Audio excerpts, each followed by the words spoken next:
Wow.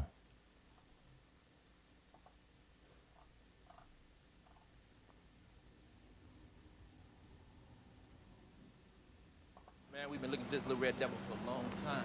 Just act natural. Nobody knows if it's your car or somebody else's car. Shit, don't worry about that. Come on. So you give it a try, all right?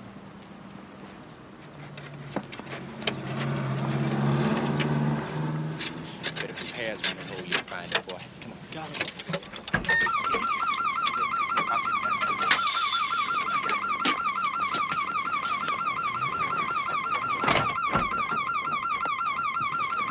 Get out of here.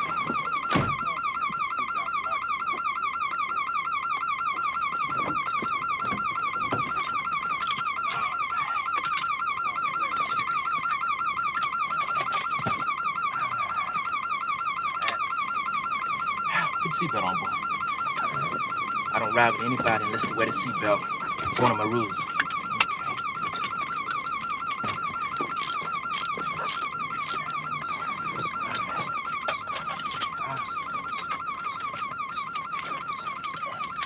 Put that damn gun down, boy. Ain't no toy. Shit.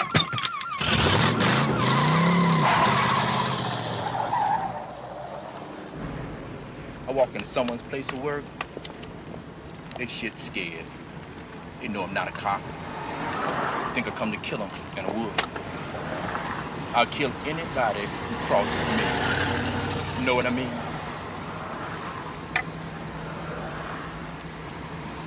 Do you like music? Sure. In that case, you're gonna love this. I was into these dudes before anybody. Partied with them all the time. They asked me to be the manager. I called bullshit on that. Managing the pop group? Hey, no job for no man.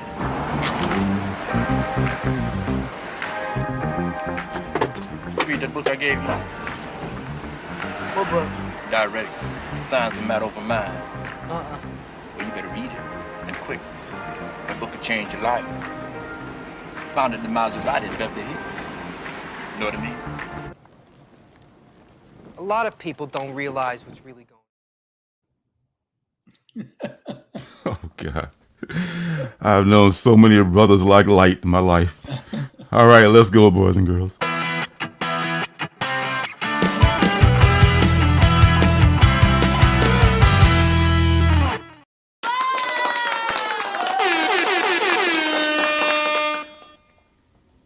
What's up? What's up, everyone? How's everyone doing? Welcome, welcome. Surprise! I'm Marcus. Hey! Marcus I'm a cheap imitation. Marcus has had a little work done, so you might notice he looks a little differently. What's up, everybody? Welcome to the Wednesday show live stream. Normally, it's me, Lorenzo, with my comic son, Marcus, Circumstances. But he called in. He called in sick today. He's got a lot of sick days built up, so he's more than welcome to have some. And we were happy to have Sleepy Reader 666 Damien joining us. Thank you, Damien. This is a thrill for me. This is one of my favorite shows, so to actually be on it is incredible. Oh, it's I know I cannot live up to Marcus's smooth. He's the perfect sidekick. So I'm the junior sidekick. Tut now. That actor, I don't know who he is with Emilio. Light, the guy playing Light. That's Cy Richardson, I think is the guy's name. He's been in a lot of things. He's perfect. He did that so well. Everyone in Repo Man does a great job, man. It's just like it's the best little indie movie I've ever seen acting wise. I agree. It's like the best B movie ever that I can remember. And a lot of it feels like, Quentin Tarantino before Quentin Tarantino. Mm-hmm. Someone said in the comments where I got this video that they wonder if he based the character from Pulp Fiction, Julius, on this character Light. And I wouldn't be surprised. Yeah. He borrows some stuff. There's nothing wrong with borrowing. They say the good artists steal and the good artists borrow and the great artists steal. So Quentin is a great director. So what do you say about that? Well, he had good taste from where he borrowed from. Oh God, I mean, some of the lines, man. I walk into people's work, they shit scared. They think I come to kill them, and I would. I'll kill anybody who crosses me. You know what I mean? It's just like, oh my God, this is just so real. And just throw the big package of money out in the car, like, you idiot! You should have opened up the box and thrown it out. Oh, that's awesome. All right, before we get, let's just go to shops, because this weird thing about StreamYard is that it's making my chat comments disappear. If I go from one screen to another, when I come back, a lot of the chats are gone. I mean, the chat comments are gone. I have to like start all over again. It's the craziest thing. And yet they're raising their prices. We'll talk about that later too. Let's see, what I see now is Sledhead. Welcome, Sled. I saw your comment. Thanks for reading Complicated Hair. I'm glad you liked it. Last week I just saw it for some reason after I was doing the editing on the show. What's up? Phil's Treehouse. What's up, Phil, my friend? Space Case Cards. Welcome. Oh, the lovely Janet, of course. Good to see you, because I see you all the time, but it's good to see you anyway. Larry Love, my good friend Larry Love, who is just playing the hits on your FM dial. Love you, Larry Love. Larry. Does Larry have a channel? I don't know. Let us know if you do, Larry. I would love to know. I don't think so. I was trying to sub to it. I know, right? If he does, I'm totally going to find it. 80s guy. Yes, yes, we can indeed. Welcome, my favorite whiskey friend, as Marcus would say. He's not here to say it. And if I missed anybody, you were in the chat before, but I didn't miss you on purpose. So we'll find you. We'll find you a little bit later. First, let's throw a quick shout out to the Alternative City Shop, where, by the way, if I didn't mention it before, we are having specials on t-shirts. All t-shirts are free shipping. The main t-shirts, not the discounted t-shirts. And also, there is a package for comics where you can put 5 comics of your choice together, and you can get a little package together rather than just buy one comic, which some people like to do. So you might say, that's a great idea, because I want to have all of your comics. Yay! Thank you. And we can find them at the Alternative City Shop. I not only love reading indie comics, but I've self-published several indie comics of my own. You can find them on my Alternative City Shop, which has a link below this video. There, you'll find, along with my comics, t-shirts, stickers, and mystery boxes, you'll find pins and magnets that are called CBOs, or comic book originals, which are buttons, magnets, and pocket mirrors that I make from superhero comic books. These are one-of-a-kind items made from images cut directly from comic books, not photocopies, so each one is unique. And D'Artagnan has come in. How are you doing, sir? Good to see you. And Mojo, good to see you too, my friend. Yes, I want to see if I can find more clips, but there's a lot of music in this movie, and I don't want to play the scenes with music in it because, you know, they're always watching, always trying to find a reason. Every little thing. When I played the bat dance that time, like, I didn't even notice the music in the background, but I got a strike for playing it. I didn't even freaking notice it. But anywho, speaking of StreamYard, the aforementioned StreamYard, are you still using it? I only do live streams every now and then, so I haven't found any other thing to do. But I haven't done a live stream since those announcements. So and I use it for free. I use the free version, which still exists, by the way. I was mistaken that they had taken it away. It still exists. They are free. The $44 one, and then they have the really expensive one for like $90. So they got nuts, because if they charge $10, some goofball like me would go ahead and pay for it. But I don't use it often enough to pay more than that. Yeah, I know what you mean, and I don't. That's a big hit. That's huge. I mean, if you have to be a corporation to be paying $100 or more a month for streaming. Right. I mean, it's just it's not just us having it for fun. But I don't want to speak too soon, but I think I just got my bill for October. Unless they're going to raise it in November, I'm still paying $10. Oh, nice. Still $10 for all this. So I don't want to draw attention. Maybe they've not not been as good at their billing technology as they. That could be. So I did get an email saying that they were going to grandfather me into the middle bracket, Oh, but okay. I mean, just maybe just the $10 people, because they So only maybe you'll get that $40 bracket at $10 at least for now. right now. That's what I'm getting. That's what I'm Right. getting. I'm getting everything with the lack of their stamp on it. Their hologram is gone, and I get all the benefits. You know, All those other the re- controls. the reusable studio and all that jazz. So That's far, good. Pretty good. so far, I hope it stays that way. Um, Yeah, unlike Marcus, I don't know what drama is going on in the community, so I can't update you on that. Comics Curing suppose. Cancer was very successful, though. I think Yes, we made $54,000, yes, yes. and it makes me love the community that we do this every year. So that That, was awesome. yeah, we all come together for that. That's for sure. A lot of people worked very, very hard on that. A lot of people donated. A lot of people bought stuff. I know you donated some really good looking books. I was, wow, I wish I could, I wish I could be on one of those, but I'd already passed my limit on when I bought that slab, Right. to kick it off. It's like my little fixed income I can't bought take too much. I bought some original art by community members, one by Nauman and one by Taylor Winder. Oh, So nice. I'm excited to be getting those whenever they come. Last year, I got a cover by you. I don't know if you I remember had art this year. the It was a Hulk Hulk. cover. Yeah, that was Close-up yeah. of the Hulk face. Yeah. Yes, thank you for buying that too.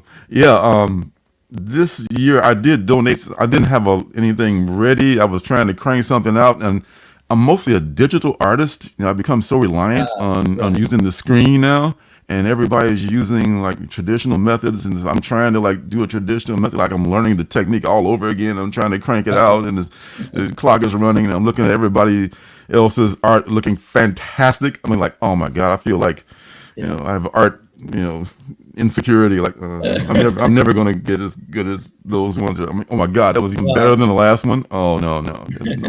So I did put something up, but I don't think anybody bought it. But I guess I missed it. yeah, I sent it in that night. I mean, there was one of the all night shows. I was watching, but I wasn't on this because it was like 10 people already on when I got on there. I was like, wow, I'm like so late, and I'm so like not as good as these people who are like doing stuff already. So I'm just like, I did something and I sent it to K-pop and think, well, here's my little thing. But maybe nobody just like, what is Well, this? maybe being on that late night show also hurt the sales options. Yeah, that might be because by the time I finished, it was like 4 a.m. almost my time. So I know it was super late where it was there, well, maybe 3 a.m. whatever. But I know it was like super late on the East Coast. So yeah, it may have just gotten lost in the shuffle because there's so much going on. There's so much good art, like I said, Yeah. out there. So, but yeah, I did And I saw contribute. some other art pieces that didn't sell, which were unfortunate, but if the right person isn't watching at the right time to sell a piece of original art, that's tricky. That's the thing. Mine was like I think the cowardly lion from Scotty Young's series a few years ago, Oz, before he really hit it big. Oh, so Yeah, like a Scotty Young version of yeah, Family Line. yeah. It was like that, Cool. and it takes a certain kind of buyer to even be attracted to that when you got Exactly. like Yeah. Yeah. super detailed like venom things where like tongues are coming out and everything is like deep and it's painted and acrylic and all that, so it's like it's going to be pale in comparison to those things. So hey, there's my Well, brother. you can let the rest of us judge that. Bless your heart. What's up, my brother? How the heck are you, Willie? Don't do it, man. Not with that money. That's my brother.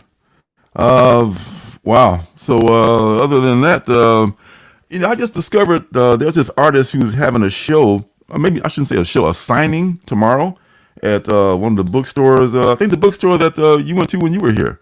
At what is it? Last Word Books here in Olympia. Eric Drucker. You probably are familiar with him since you. Yeah, that name's very familiar. Yeah. Is he like one of those New York, originally anyway, New York alternative guys? Yes, yes. I'm not sure. I'm not sure if he's from New York, but he writes about New York a lot. And the book Naked City that he's going to be promoting tomorrow is based on a young woman's adventures, if you will, in New York City. And I got a thing I can share here with some of the parts of people that don't know him can know what we're talking about. So you're thinking of stopping by? Yeah, I mean, I just happened to like. 'Cause I was thinking about, I should buy that book because he was offering it on his Instagram. I'll sell you a signed copy, with no extra charge if you buy one from me. And I was thinking about I should get one of those, but it's going to be coming out soon. But I want to get one, but I didn't get one, and now I just happened to listen on the radio. There's a radio show called Freeform Northwest that comes on here in Olympia that talks about Olympia artists and musicians and stuff. And they happen to mention that Eric Drucker is signing tomorrow in Olympia. Like, what? So, I'm totally going to be there. So it's tomorrow before softball because tomorrow's our last softball game because it's the playoffs. And we're just going to get annihilated because we're playing the team that's already like trounced us twice. They're like these ringers called the Sour Patch Kids, and they all like these little like beefy like 20-something boys who are just like with blood in their eyes, just come out and just beat the crap out of us for like, hey, you guys should be in the rec league. Go to your chiropractor after. Oh my god. Well, I finally get. I'm not stretch a lot. Yeah, I'm going to stretch a lot because I'm going to come from behind the plate. I was complaining about not getting enough action because the kids seem like they're just kind of like they're just giving up. After you get your ass Are whipped. people on the team younger than you, or is it more your age range? Everyone's on the team is younger than me. That's a question of how much younger they are. Average probably in the 30s, 30s or so, maybe a 20-something here and there. But they just kind of like, we know this season is a wash. So we're just going to just play out the string and go out for beers afterwards. Right. You know what? If y'all are going to do that, then let me play second base and first base a little bit. I think I can still do those things. I can't roam the outfield like I used to, but I can at least play those easy positions, easy quote unquote positions. So Eric Drucker's art. Let me pull up his stuff real quick. Here it is. I know I've seen a lot of his work. Oh yeah, there we go. Yeah, and this is it's almost like block printing or whatever you call it. Mm-hmm. Yeah, it is, and I'm pretty sure he does a digital whatever kind of program to make this happen too. But it's so cool, man. I mean, he showed his process, and it's just one of those things where you use it just the one color, black and white, and one color. Right. So. Yeah, I think I'm going to get it. I am, Larry. I'm totally going to get it, especially since that's not too far from your style or one of your styles. It is kind of similar. He uses like the style you use in the Ninja Cat books. I could see a connection. Yeah. He uses Ninja his Bunny. I'm sorry, music. He's a cousin to a cat, so I get it. On their brain farts. Dude, don't tell me about brain farts. That's my middle name. First base was man. First base is people fight over those positions though. First and second base is like a battle for those positions. So you got to really speak up if you want to play. Catching, nobody wants to play it, so you can have that, they bro. Don't say, well, you're older and wiser. You can choose whatever position you want. You don't know many athletes, do you, sir? No, these people are driven by ego, if nothing else. Yeah. I'm just out here trying to have fun. Like some people, this is about their manhood. Not me. That's what I'm saying. They're all, they're kin, they're cousin, squirrels, bunnies, cats. They're all kissing cousins. So, but he uses like this thing, this right here, that's framed with the black. He uses this black. I really want to get better with that because that really makes your work pop a lot more when you can use you can use the black. So Yeah, the old comic book artist called it spotting blacks. yes, You know, where yes, you yes, pick yes. where the blacks go to make the picture strongest. Hmm. Yeah. Yeah, So he looks very good at that. very good at that, sir. Very good. So I'm gonna do my best to go. It's probably gonna be midday, but I'll call the shop to find out what time they're gonna be there. He's gonna be there, so I'll definitely go check him out. And if anybody else in the Olympia area, and he's coming to your neck of the woods on the 13th, he's gonna be at Powell's. So if you want to check him out, I will be out of town. Ah! I'm flying to visit my mom tomorrow afternoon, so Okay. I'll be gone for a bit. Oh, Just okay. about. Yeah, no, but you're a regular at Powell's. You're always there. Yeah, you're a real book reader. Usually just when I have a visitor from out of town. So, are you always here? So like, hey, Damien, how are you doing? They know this guy here or something. There, it's hard to park near there, so I tend not to go there that often. It is hard to park. I mean that's why that's so funny. I was laughing with Jack about Damon's got like a little car now, dude. He's got the what's that car? The smart car. The smart car. He's got the smart car. It's a 2-seater with no back to it, so it looks really weird. But you zip around town and find spaces with no problem. So easily. That's the thing. And it's only good for a city, but it's wonderful for a city. And it's so funny because Jack also is driving right now. He lost his van, and now he's driving the Fiat, which is like the same Those category. are tiny, yeah. So we got you, me, him, like 3 big guys driving around in a little car. But hey, you gotta do what you gotta do in the city, man. Yeah. So, but yeah, that was pretty funny. You're next. When your van gives up, you'll end up with some tiny little car. Oh dear God, prayers to thought.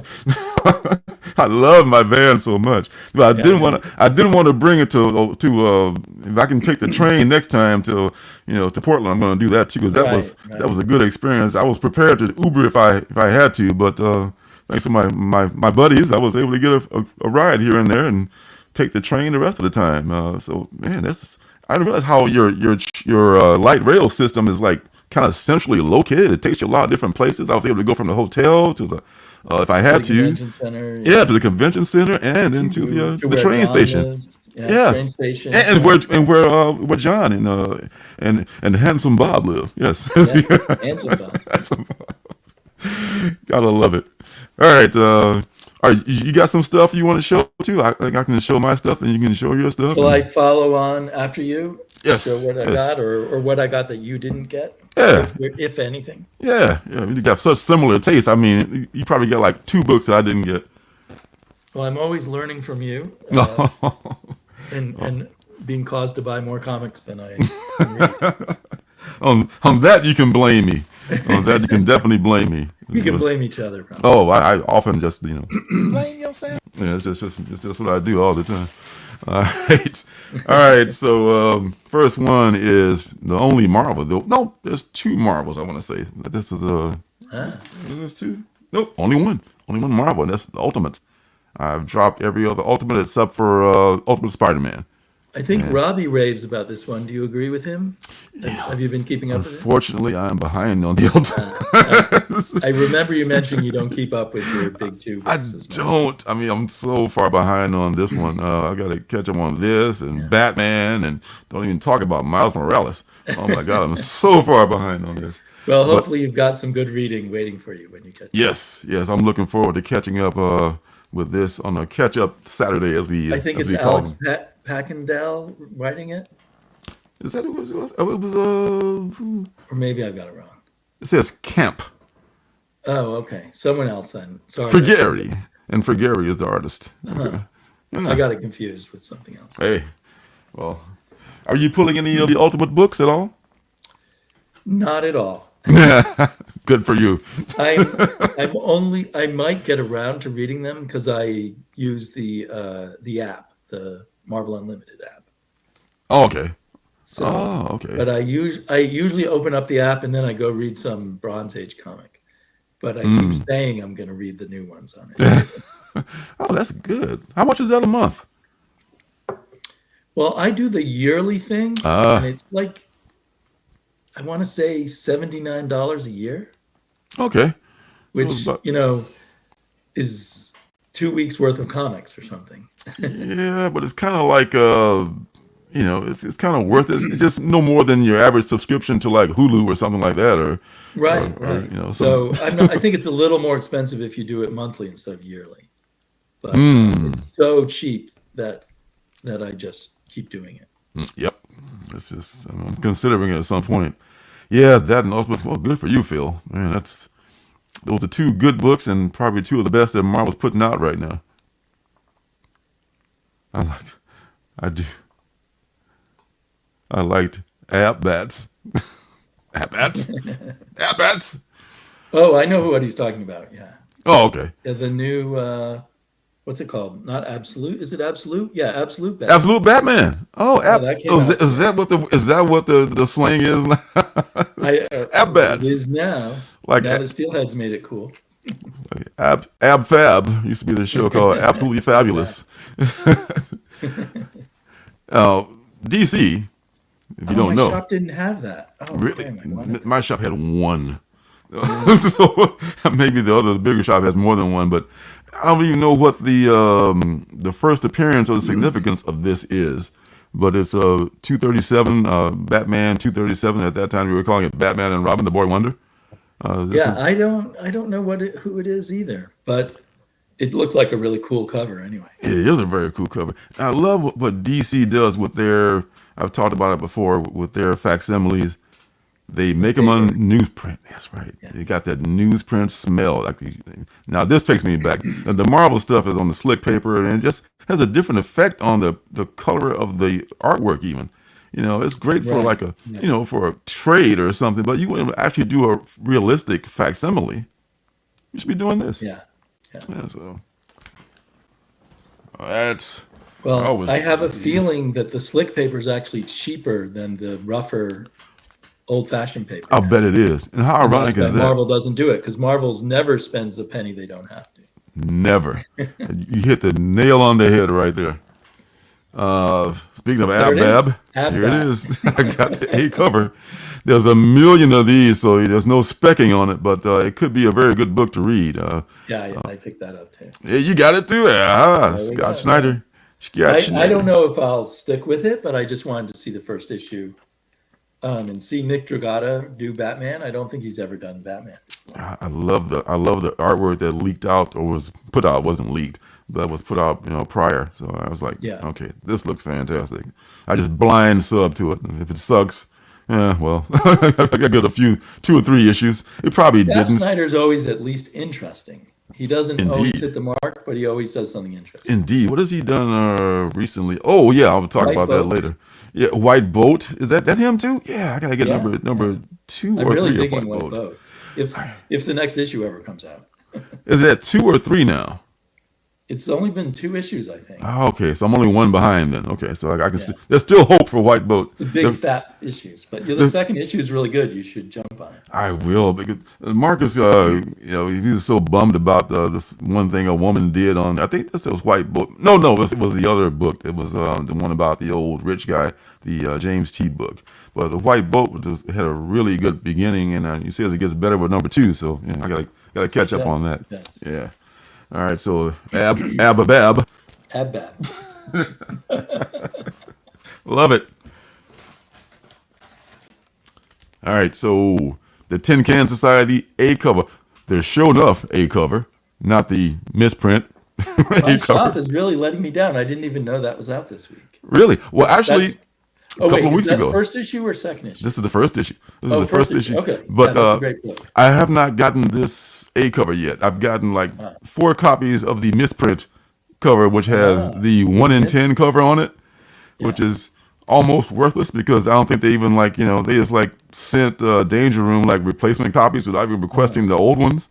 So they got the old copies and they got these too. So that nobody really cares. I bought it. No one said anything. They sold it. No one says boo about it. Let a X-Men book come out with the wrong number on it. Oh my God, we all go nuts. Oh, that's $20 now. It's only a 1 in 25 anyway, so it's not that much of a big deal. But this is like you say, this is a very good book. despite the cover thing, read this book. Find this book. Read it. It is good. And be prepared for the first page. As I mentioned before, the first page is pretty brutal. So, wow. I was not ready for that, but it was a really good story. I thought it was smart of them to start that way, really shock you right at the beginning. Oh, yeah. So you pay close attention to what comes next. It's a ball bat to the kneecaps. I mean, it's like, whoa.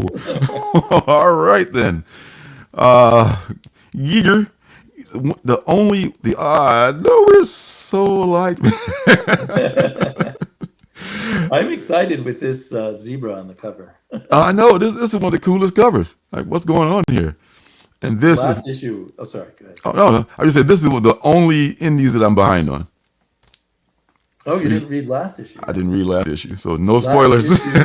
Last issue was so good, and you'll realize why I'm so happy to see the zebra on this cover if you read last issue.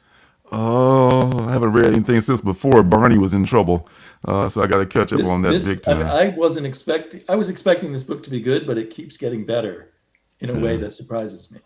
So I'm very happy with Geiger. Yeah.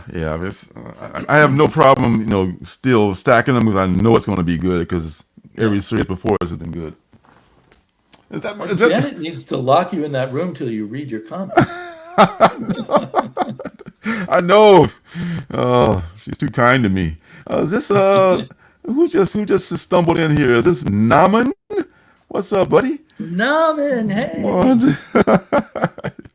Hey, thank you, sir. You're such a cool dude. And I bought your comics curing cancer picture. I can't wait to get it. That's right. And here's the prodigal son. What's up, Marcus? Feel better, my son. Yeah, I bet that first issue is selling incredibly well. I bet it is. I mean, high print run, but that doesn't mean anything if it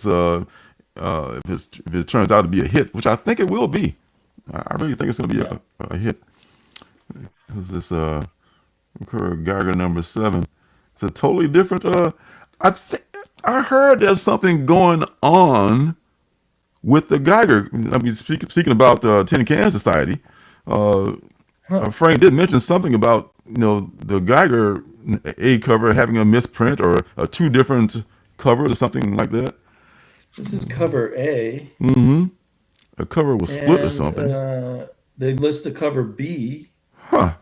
And a cover C, but they don't show them in the back like Dynamite does. Well, Dynamite's got a cover A through Z, pretty much. Right. All right. Yeah. Is something wrong with it, huh? Yeah, I mean, there's some I'm gonna have to look into that. mix up or something. There's more than one, or like More than one cover A. Mm-hmm. Yeah, it's a weird thing. Public domain. I know. I think you are up on both of the domain books too. I am like Lorenzo on public domain. I am 4 issues behind. Oh, Or 3 or 4. I would be too if I hadn't caught up last weekend. So it's one of the few things. See, now I'm the one who needs to be locked in the room. Dude, you read a lot. So, yeah. A lot. I could read a lot too if I actually read them. I think I plan on doing that. Transformers 13. Okay, now I win the being bad on Transformers. I am 13 issues behind. 13. I'm only about 6. So I got you beat on that one. I'm halfway there. I'm halfway home. Good thing about Transformers is a pretty quick read. It's not a hard read at all. Good to hear. Yeah. Daniel Warren Johnson knows how to write. There's some people. They've got a lot of covers. They do for an image book, I guess. Yeah, they do have a lot of covers. Especially in issue 14. Usually it's those early issues have a lot of covers. But. This is a highly ordered book. It's always at the top of the list on League of Geeks. So a lot of people are buying this. They've got a new artist who's an artist I like a lot, Jason Howard. Jason Howard is good, yeah. He did that comic, I think it was called Big Girls. I like Big Girls, Remember yeah. that one? Yeah, I remember Big Girls, yeah. And just flipping it open, I really dig what I'm seeing here. So, yeah, they've got they change artists, but they keep using the top end artists. So that's I awesome. think Ryan Otley was recently he's one of my favorites too. Anything Ryan Otley draws, yeah. I'm down with what's Is he he drawing. still at Marvel, Ryan Otley? I think so. I mean, he did Hulk. Yeah, he did Hulk. I think he did some Spider-Man, but I haven't heard his name mentioned recently. Yeah, and he's one of my faves. Yeah, boink. Sorry about that. The sound. Makes it real. No, it's real. It's live television. Space Ghost number 6. I think I'm behind on Space Ghost too. No excuses. I excuses dropped there. Space Ghost, but Did you? I worry that I'll regret it. You might, because it's doing pretty well. I've read the first 2. I think I missed number 3. That's how I fell behind on this one. I did like it a lot. Right. When you Not a miss lot. an issue, then it's like they start piling up. Yeah, that happened to me with what was it, Nina Hawes or one of those books, and it was the last Black Hammer series. I missed the shop got shorted somehow. I never got the book, and it just I haven't read the rest of the issues, but I'll catch up on this. It's only number 6, not that far. It's a really quick read. Yeah, that's what I love about Space Ghost and stuff like that. Say about people that know how to write. Daniel Warren Johnson knows how to write and not be wordy. There's a book I want to talk about in What's Good that whether the writer is not doing that, so I'll refer back to that. Because a writer, just because you're the writer, doesn't mean you have to write, War and Peace for every book. Just make the action move, make it interesting, compelling. It doesn't have to be a whole lot of words. Tom King. But sometimes he's good. Sometimes he's good. Sometimes he's not. But, Sometimes he's in love with his own writing. Yes. This one's a couple of weeks ago, maybe last week. Last week. I forget who it was, but someone in the chat said, "Did you pick up Skin Police?" No, I looked at it, but it looked interesting, and then I read the summary of it. Like, why didn't I get that? Probably just because I had, topped out for the week, I guess. But it's still there, so I picked this one up. Skin Police, number 1. I skipped it because of the gross cover. I didn't want to freak out my family. What do you got there? But I heard it's really good. Sounds kind of Blade Runner-ish or something. Yeah.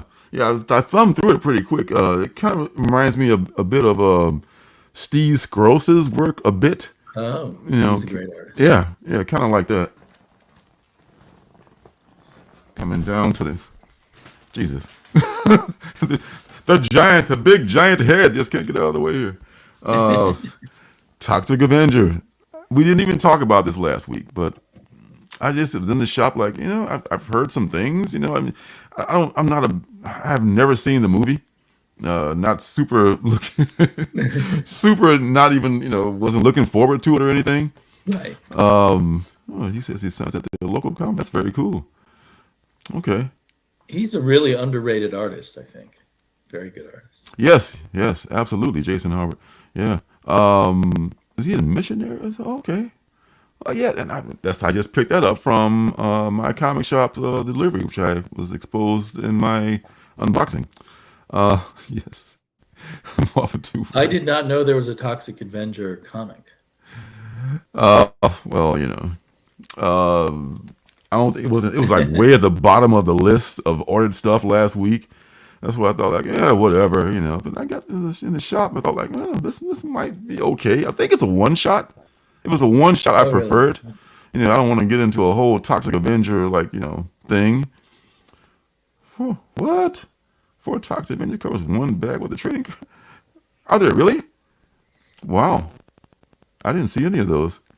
Oh, okay. They did have some other covers online, but my shop only gets the one or 2 covers, maybe. Gross, weird, and obscure. Yes, not necessarily in that order. Yes. I think you need to reassure Nauman that Marcus will be back. He says doubling up on 2 great voices is nice, but who could break up the father and son team? Well, Marcus will be back. We're more like don't worry. cousins than fathers. Yes. Yeah, he's just having a little medical issue right now, but he'll be back. He's doing okay, I think. right now. He's not been replaced. No gender reassignment type. No gender. I don't know. These kids are getting all this crazy stuff done to them. I hear they can just like go to school and come back, go as a boy and come back as a girl that night. It's crazy. I blame the Democrats. All right. Yes, So totally their fault.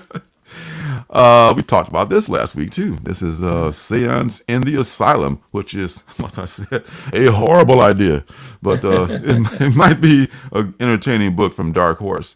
And, Interesting cover. yeah, this is I think Andrea Muti is only doing the covers for this. They're not doing the interior I art. love Moody's work. Yeah, but maybe they're getting to this point now where they can just I'm just going to do covers. Pay me. That's good money. Yeah. And rare air and that's good work if you can get it. Yeah, Yes. and I think they can sell the original covers for a lot more money than the interior pages. Yes, that's the thing. All right, last 2, 3 is Duck and Cover. This is the one that I did a review a few weeks ago on that one. This is the one also Scott Snyder, and a lot of people thought that it was a stupid concept. I'm willing to give it another chance because maybe being able to duck under your desk and maybe it just could save you from a nuclear holocaust. We don't know. It might work. A really sturdy desk. A very sturdy desk with no sides, just tops only. So that means the radiation is coming only straight down. Yeah. So I just okay. I'll give another issue to see if I even like because I like the characters. I picked up the first issue because of your review, but I haven't read it yet. Okay. So Yeah. I figure I can find the second issue if I like the first one. Yeah. I mean, there was there was an incident in there what I found was some people thought it was over the top, but I didn't think so. I thought that it was completely possible what those people made this young man do in front of his father, and I thought that was completely realistic. That was the most realistic thing in the book. Is that more so than the whole duck and cover under a desk thing? So for that, I stuck around for that, and because to see what this kid's going to do, and the whole I don't know, maybe just a thing that it's sprang from an idea in Snyder's head, like remember that old duck and cover thing? I bet that could be an impetus for a book. I'm gonna make that shit, in between my ab-bab, writing. I'm gonna just make this one here, and collect that Dark Horse money too. So we'll see what happens in this issue here. All right, the last one is this is the last one. Jump the gun. Mother Superior jumped the gun. Yes, Crocodile Black. Can't wait to read this one. This is a kid who's either possessed or out of his mind or both, and let's see what those crocodile boots are doing to him. It's been pretty dark and foreboding so far, but in a good way. So we'll see what happens. Issue 3. This is number 5. This is the 5. This is wow. the finale.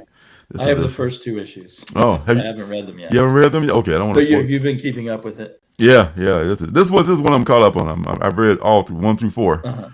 So it's been. And it's just 5 issues. Okay. Mm-hmm. Yeah, I love the 5-issue miniseries. Love them. 5 and done. The next best thing to a one shot. I don't like commitments. Most people want to collect 500 issues of this run. Like I don't have room for that. I just want to collect short 5-issue series. If they sell, and if they're good and I like them, I'll keep them. If they're not, I can put them together in a lot and try to sell them on eBay. So we're done. The last one is Minor Arcana, number 2. This is a different cover. You got you got the A cover. Yeah, this is the 1 in 10.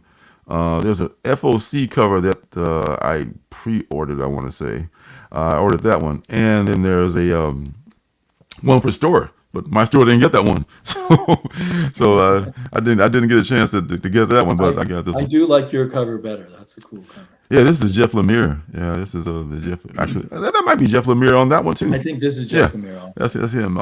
He does most of the covers on this, and there's maybe one. I think Jenny does one, and one other artist did the FOC, which is the one I was trying to get, which one I did get, but I was trying to get the one for store, but didn't get that. So that's it. That's it. So is there any that I missed, or that Well, you have that I missed? There's quite a few that I got. I missed a lot that you got, but Ah, I picked up Savage Dragon. I've kind of jumped back on this a few issues back. I think I was initially curious because Mickey Mouse now appears in it. The Steamboat Willie Mickey Mouse, and it's just nuts and fun. So I'm on it for now anyway. oh wow. And Gru, Minstrel Melodies. This is, I think, a 4-parter, but it doesn't really matter. I mean, every issue is kind of its own joke. Gru the Wanderer. And actually, I thought maybe you were on this, but I guess you weren't. Sanction. I read the first one. I don't know if it was the penultimate book, but it was one that I was talking about. But I did like the first issue. It was just like this crime in Russia that turns Right. into like this occult thing, I want to say. Well, and there's like backroom politics. Oops, my special effects there. There's all kinds of layers of politics underneath it and such. And it has really, really nice art. That's And what I I think expect. this is the final issue. Oh, And it's been really well written. But there are so many crime comics out there I can see not continuing with it. But I ended up continuing. well, you know, the true crime craze is something even myself I love listening to podcasts and stuff like that with the true crime and that kind of thing. So it's just even not true crime, you know, in that case. Who's the writer on that one? What's his name? He used to actually work at DC quite a long time ago. Ray Fawkes, Fawkes. Okay. Yeah. And yeah, he was around during the New 52 era at DC, and I think he's done other indie comics, but I hadn't seen him in a while. But he's doing really good writing here. Oh, cool. And then I'm kind of hooked on Gotham by Gaslight: The Kryptonian Age, which is a total redo of the DC universe in here. So it's not really a Batman story; it's a Justice League story, if you will. Oh, wow. But it's a lot of fun. It's very good. Also has great art. And then I put this on my pull list sight unseen, and I think I'll be dropping it soon. I wasn't crazy about the first issue of Autumn Kingdom, but I haven't dropped it from my pull list yet. So I remember reading number 1, and just like you say, not being so impressed with it. I didn't hate it. It was like, yeah, that was a book. When you read a ton of comics like us, you get picky. Oh my God, yes. You know, $5 a piece. And then Precious Metal, which I do not understand, but I love the art. So and it's only one more issue to go, and then I'll probably try to reread all 6 issues and see if it makes sense. Did you read the previous series? I did Little Bird. Little Bird, yeah. This is a prequel to, and Little Bird was like 3 or 4 years ago, and I don't remember enough about it.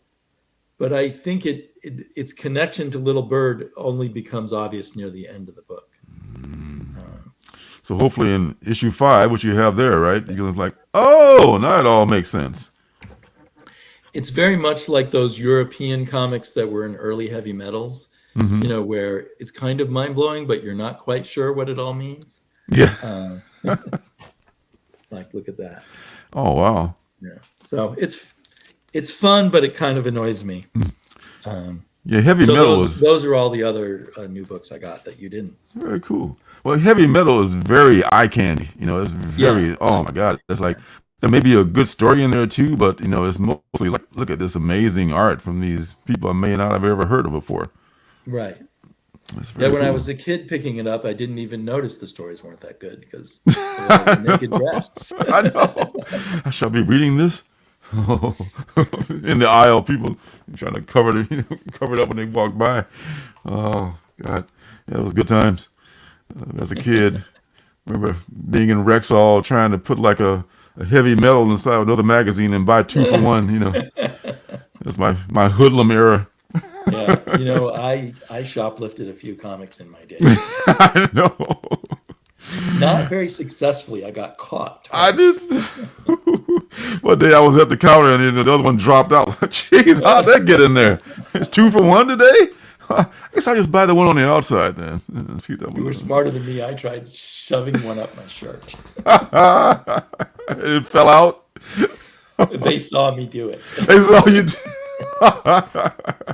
Sorry, freeze. Don't let me shoot you. Oh, gosh. They told me they were going to arrest me, but then they decided to let me go. Oh, God. They were just fucking with you. I was 12 years old. Oh, yeah, I know. It's like, oh, my God, I'm going to the big house. Oh, my God. Yes, it does. It does indeed. All right. So, what do we got next? I guess, what's good? I got like 3 things. I'll start off with one. You said you got one, right? So I'll start off with one, and then we'll go from there. All right, what's good?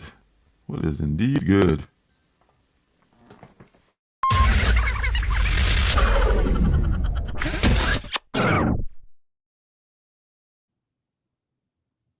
All right, I'm back. All right, first thing on what's good. This is something that I think number 3 should be coming out. Not this week. Next week, maybe very soon. Is Red Before Black. Red Before Black. This is also this is a Stephanie Phillips written thing with Goran Suduka as the artist. And this is about this woman named Val, she used to be an operative, and she got into some trouble. And let's say that the government, most likely the FBI, is using her to turn one of her former not friends, but they were assigned together. And this guy is like into some horrible stuff. He's into trafficking. He's into drug dealing. He's just a horrible dude. And they're gonna make Val just go undercover and bust this guy. So Val comes into his joint where he works, where he owns, and he wants her to kill this woman for him. Well, this is the woman on the cover here. I think the woman, what's her name? Her name is Charlie. She got some whatever it was. She's a very cool character, and because this woman has ripped off this guy and taken a bunch of money and drugs from him, so he naturally wants her dead. And Val's like, am I gonna have to kill this woman? He wants me to kill her, and the FBI's got like, look, do what you gotta do to close the job. And so there's like, that's not our problem. All we want to do is close the deal. And she's kind of torn when she meets this woman at a diner. And the woman is totally cool too. She kind of comes off as an airhead, but she's a lot smarter than she lets on. And she knows that Val is there to kill her because why else? Why didn't you kill me last time? I know that there's something up with you. I mean, so she's aware that her life is in danger. Then Val is torn. Like, do I kill this woman and just say, just try to get my debt paid to the government? Or do I just say, fuck the FBI, and just, because she's such a cool person, she's kind of, she doesn't really want to do it. And there was an event. Oh, I forgot to mention that Val also has these episodes where she either fades into another dimension or to this other realm, just like out of the blue when she's injured or into a fight, kind of like the Hulk. She gets excited, like turning into a Hulk thing. She goes into this other dimension. And there's a reveal at the end that helps the story along and really that helped me decide whether or not to pick up number 3. And I did, because it was a very cool reveal at the end. And I like Stephanie Phillips' writing, and I bought a bunch of number 1s for this, like the one for 25, so I got for a pretty good deal and such like that, because I think this is a very good book and it's kind of underrated. So, Red Before Black. Cool. Another crime comic. Another crime. There's a lot with a twist. Right. With a cult twist. I wonder what's going on with that part. I'm very curious. Well, I think the crime in the world, my friend. I'm afraid that it's like people. No, I mean with the occult part there, or whatever it is that's happening. Oh yeah. Have you read this one? But I don't think they've told us what that's about. They have not. that's what keeps me coming back too. And at the end of number 2, if you read that one, you see what happens there, and I was like, oh, okay, well, all right, well, let's see how they play this. You sold number 3 to me, sir, so I'm going to go pick up number 3. So I'm just going to play it by ear and just keep picking them up like that. But yeah, it was very good. I like that. What is that? A poster?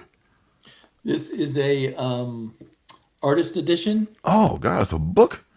Yeah, it's one of those reproductions of the original art. Mm-hmm. The next video I do is gonna be about this book. Actual size. It's all Spider-Man Gil Kane. Nice. From that same era, with the when there was no with the drug issues of Spider-Man. Oh yeah. Oh yeah. And those are the actual artboard size reproductions. Yeah, they're photographs of the original artboards. Nice. Wow. So if you can't afford to own every Gil Kane Spider-Man, this is an expensive book, but it's still an affordable way to do it. Well, thank God they were able to photograph them before they sold them all, because I'm sure they've all been sold by now. I think the editor at IDW hunts down art collectors. No kidding. And scan them. Yeah. No kidding. And he goes to conventions with his super scanner and tells people, if you've got this art, bring it to the convention. And scan it. Or if you're a really big collector, he'll go to your house and scan it. Nice. So it's a major endeavor that goes into these books. Wow. The editor, Scott Dumbier, who just started his own publishing house. So we'll see if he continues to do these kind of books. Yeah, because I would imagine these people don't want, their art to be separated from them. Like, hey, send me your art so I can know. Valuable stuff. No, absolutely not. I don't think they would put it through the mail. This is not going through the mail or UPS or anything else, because something can just be destroyed. It's gone forever. Right. It's just not like you can replace with money even, because it won't replace it. Wow. Very cool. But I guess people are kind of proud to have the art that they own be in these books. So he just now noticing Sleepy shirt. How could he not? It's a very handsome shirt. Handsome feller. I wear this to pick up women. Don't tell my wife. I know. Oh. So your thing is for what's good is Redcoat. I found Hey, look at you. Okay. I read it physically, but okay. This is issue 6, the finale of the first story, and it is a complete story. So you could read just the first 6 issues if you want. So I'm guessing the next arc will be in a different time period. I think this was like the 1870s, maybe the Gilded Age, as they called it. Yeah. And Benedict Arnold is a major figure. Benedict Arnold. And he's living the rich life, whereas our hero, now I can't remember his name, the Redcoat's name. Simon Pure. Simon Pure, I love that. Yeah. Simon Pure somehow can't ever make things work. And then his sidekick is Albert Einstein.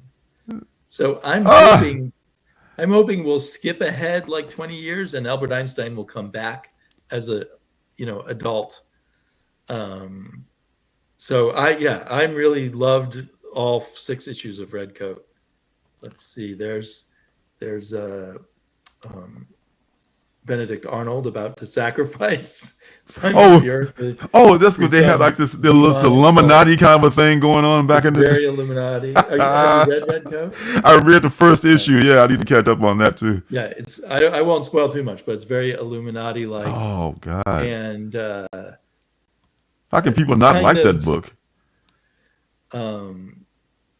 Yeah, it's kind of silly, but it works for me anyway. It clicks just right. And I like the historical settings and it's kind of goofing on history, really. I think it was magic or something that won the Revolutionary War, not yes. Might. So yeah, I'm really, really excited to see what the next arc will be. Yeah. But they wrapped it up really well. So, and last week I only got 6 books, and this was the only one I really liked. It was kind of a weak week. This week is looking a lot better. Oh, okay. Yeah. Well, that's very cool, man. Hey, that's Thomas Nichols. What's up, buddy? What's up, my friend?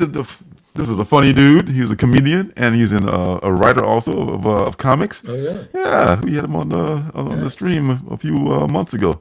Good to see you. So maybe he's writing a comic while listening to us bullshit about comics. That very well could be. Using his time wisely. Very nice, very nice. All right, so next thing I got going on here. Now I'm kind of torn. This is what's good. I mean, this everything in this segment has got to be, good. Thus the name. But this one is good in some ways, and I have some reservations about it.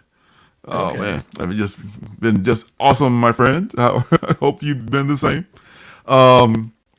Oh, absolutely. Yes, they've been on my Absolutely. thoughts a lot today, and a lot of people posting on Instagram as they flee their houses and that kind of thing. It's like Rod the Rican and Don comic junkie and some other people I've been seeing on Instagram talking about it. Yeah, Oh my God. really So, great for them. oh my God. I mean, I'm absolutely praying for them. I just can't imagine leaving your home behind and just yeah, And will there be a home to come back to?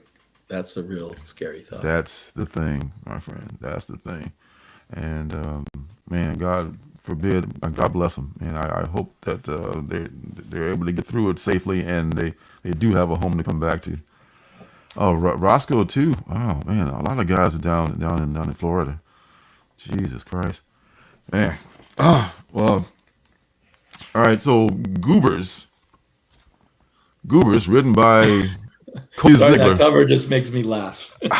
It's the silliest cover ever. It's like, and then I actually want to get that it's not the Cabbage Patch Kids. Maybe it's the Garbage Pail Kid Garbage cover. Pail Kids. Yeah, that's what it is. Yeah, those are guys we're playing tomorrow. Oh, this where you hear this, Thomas? Uh, this is Cody Ziegler's writing it, and the art by Ryan Lee is really what attracts me to it. Cody Ziegler has done a lot of Spider-Man work, I think, on ASM. So some people have enjoyed his writing on that, some not so much. But you can say that about the whole run of ASM these days. This is really about some friends that are heading south to North Carolina. Well, no, actually heading north. They're coming from Atlanta. For me, it'd be heading south. They're coming up from Atlanta to North Carolina for what the hell they come up here for again? I forget what. For something, and they run into these people who are like kind of like possessed, kind of not possessed, but like the body snatcher kind of a deal going on. They're being like taken over by these pod like things or these creatures and shit like that, and it's really kind of farcical in a way, but there's a lot of great action in it, and that is thanks to the art of Ryan Lee, which is he has a really great dynamic art style to it. Like this thing right here, what the hell? What the hell? Crazy visual imagination. Yeah, I mean, and even the color work of Kurt Michael Russell, they work great together. These two guys. The words of I guess he has to use his middle name, Kurt Russell. yeah, no, not that Kurt Russell, but thank you. That's why he's Kurt Michael Russell. Right. Yes, when you have a famous name like that, you gotta add something to it. And the thing about this is, I was talking earlier about how you can write a book without using so many words. Especially with comics. I mean, if you're writing, prose, that's fine. That's all there is words. But with a comic, I personally like to have a chance to enjoy the artwork and for the book to move smoothly. You know what I mean? It's like, okay, there's got to be a flow to it. If it's wordy, kind of like Helena Windhorn, I can kind of let it slide because it's a governess telling a story about this thing that happened in the past. You know, Right. The not fine. wordiness fits the situation. Yeah, yeah, but everything word for word you say. I mean, these are just like, streetwise, young people talking about stuff, and you could say a lot more with a lot less. That's all I'm saying. I mean, Right. you Right. didn't have to have all those words to, like, and your jokes would probably land a lot better if you had a little bit less dialogue and a little bit more like space and time for this guy to do his work and amaze me with this art. Just let me look at this art and be amazed. Right. Okay, I get it. You got words. I get it. You got words you want to use and stuff, but just yes. Well, I think you used the right word when you said flow. A good comic has that flow, Mm-hmm. and a writer can spoil the flow. Totally. I was like, oh, you're just messing this up. I got 50 other books to read, and you're just like making me drag my feet on this one. And it ain't that great. I mean, it's like amazing me or something. But I mean, the art is great, but I'm just not super crazy about the way he uses the dialogue. I think it could be a lot more brief with it, as I said before. But man, this dynamic style of Ryan Lee. One more without giving too much spoiler stuff away. But So you're like, I want Look at more of this. this art and Yes. less of this writing. Yes, please, more of this, less of that. I think you can really- TN asks, how many pages is it? Is It it is- a regular length? I think it's about it's about it's about at least I think about 40 pages. Oh, wow. So they give you a lot for your money, but I would just prefer a few less That words. makes it harder when it's overly wordy. Yeah, and it's $4.99. So and shout out to Vault. Vault gives you a lot for your money. They give you even free books from time to time. So Right. that's not an issue. It's a great looking book, which had a little bit fewer words. Just let the art work on itself. Let's let it work on itself. Yo, K-pop. What's up, Katie? Speaking of, Hey, she was one of the hardest working people on last weekend too. No way to Bill's sentence. Treehouse made a comment that I want to respond to about pee poo poo. Mm-hmm. So that is confusing because number 1 came out, but it's not number 1. Exactly. It's like number 4. That's right. It is number 4. There was like 666, and I can't remember what the other numbers were, but it's Oh okay. yeah. Oh yeah. So I worry that some people will pick it up thinking it's like a first issue, but it's not. See, it's- Not that there's a continuing story, so it's I- just a bunch of little snippets. see, that's Cash Brown's like playing chess. Wrestlers playing checkers. Like, oh hey. Caroline Cash, man, she's Yeah, she's great at those homage covers. she is. Sucks the image She out. is. She's coming out with number 1 as a number 4. Mind And blown. it's a fun comic to read, but it's not. It doesn't change the world or anything. It doesn't change the world. It is a lot of stuff about her personal life and Yeah, stuff it's like about, that. And, about how cool and hip and lesbian she is. yeah, I know exactly. It's a lot of in jokes there, But hey, the community's got to have their stuff. So yes, that's what I'm talking about. Yes, Thomas. You get to the point word-wise. You don't waste. Don't waste a freaking sentence. What I love about comics is I get so much story so quickly by combining words and pictures to like inject story into my brain really quickly. Yes. And the Words and Pictures. There's a book called Words and Pictures, I think, describing comics. But I think that's yeah. We could not read this many novels, right? We are getting many novels worth of story in a much shorter period of time with comics. Yeah. Well, let me answer that question best I can, Thomas. Do y'all have a special way y'all read comic books? It's like a certain kind of lap, like you like reading comic books under or in a certain setting. Man, just when I'm chilling, like usually late at night. That's probably where I fall asleep a lot of times reading. That's why when I have time to read is late at night. But no, not. I just like to be in a good headspace because otherwise, if I'm not in a good headspace, I won't feel relaxed enough to get into the story. I'll feel rushed.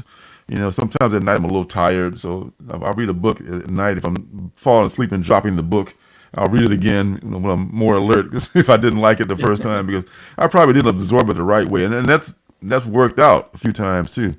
So I'll read it the second time, and I missed that. I should have been awake when I read that, not just going through the motions.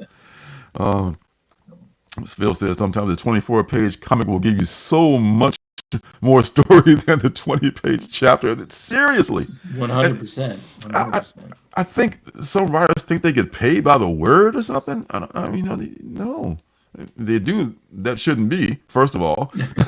But yeah, I mean, they got writers who can just write but just leave blanks. Those words like the Nuff Said books from Marvel, they had to be written by someone, right? Someone had to write those. That's still writing. I mean, it's not just about words, you know.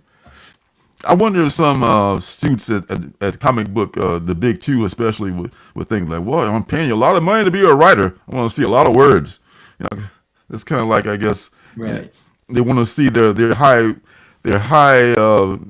big money actors who are playing superheroes with masks off, because I'm paying a lot of money for your face and your image and your likeness. So I want to see your face as much as possible. That's totally like a corporatist thinking. I think that I could totally see that, people being over wordy for that reason. Long story short, way too late. Speaking of overwordy. Yes, right. Yes. All right. Oh, you're not wrong. Last thing. That's I will Last get recommendation. yes. Last week.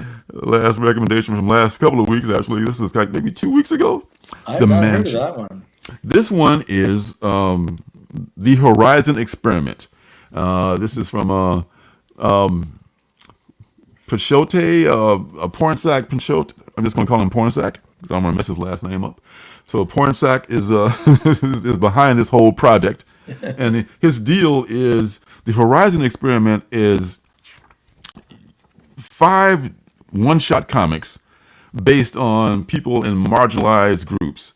There's going to be a Chinese James Bond, a Muslim John Constantine, a family of werewolves with East African descent, an Evil Dead for black nerds, and a reverse Indiana Jones.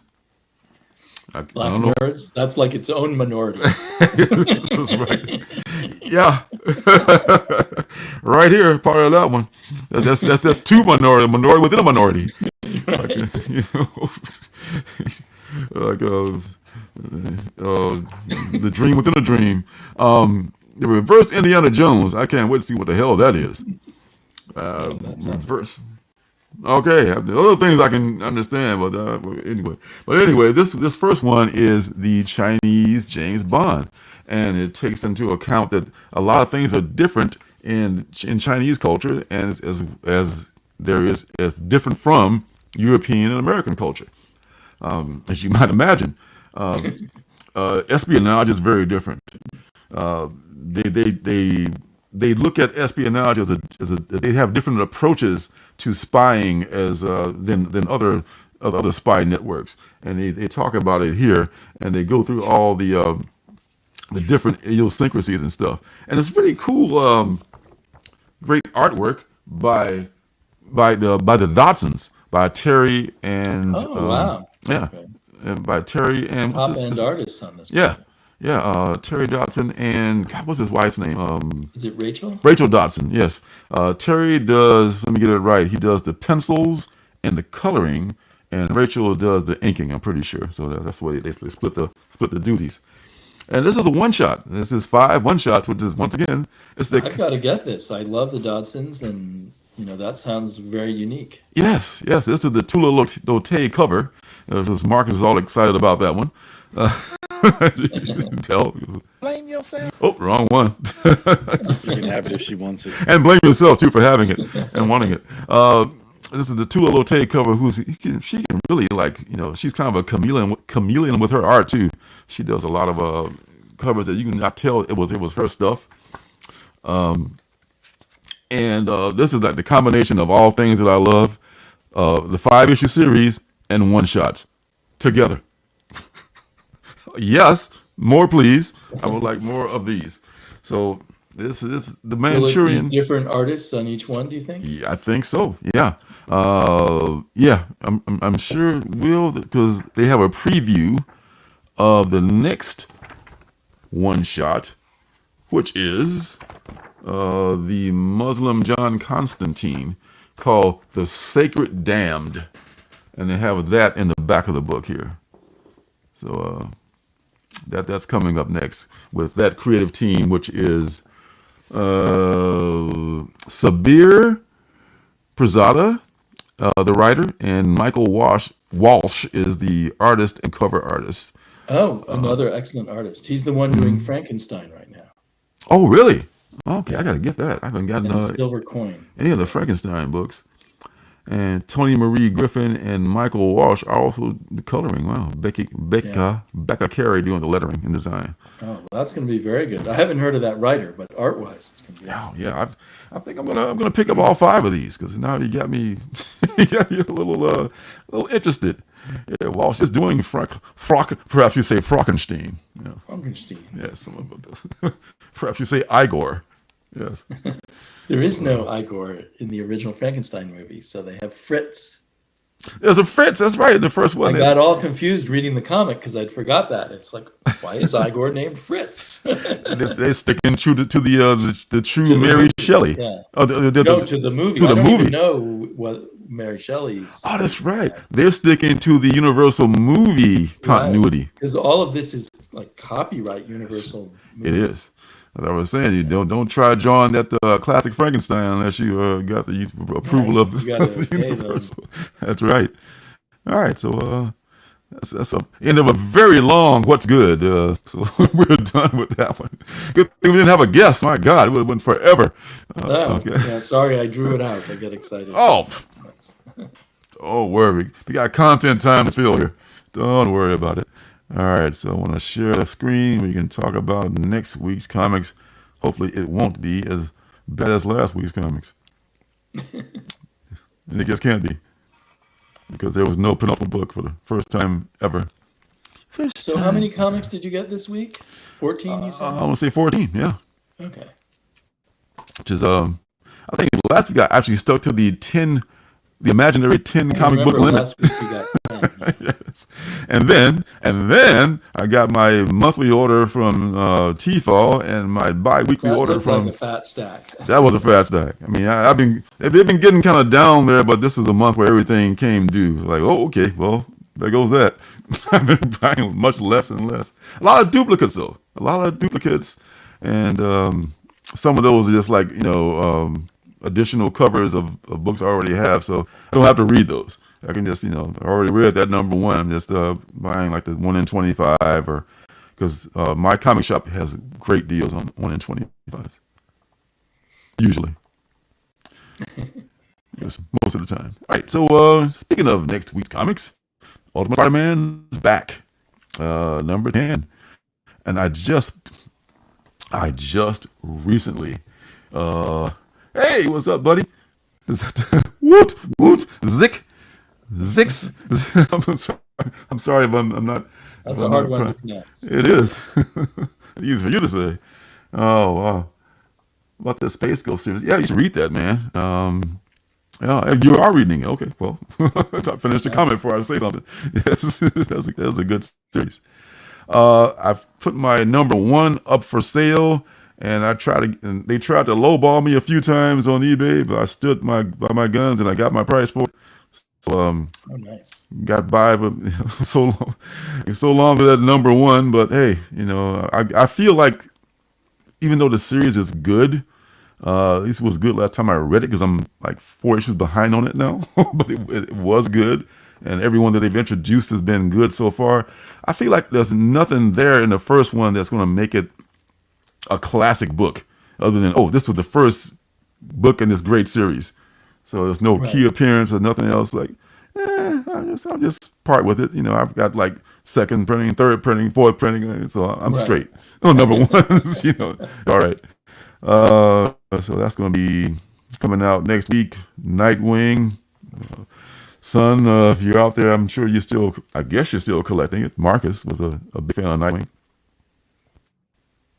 Do you read any? Yeah, I always hear good things about Nightwing, but somehow I just can't go Nightwing. I was going to ask.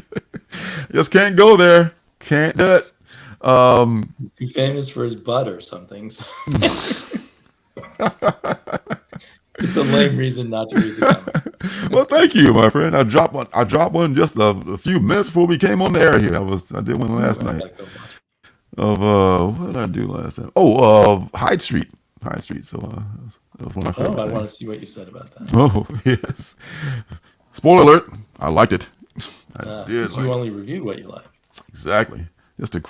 Sometimes I have a critique about them here and there, but if I really hate something, I'm probably not going to review it. I'm like, I just put it aside and never speak of it again.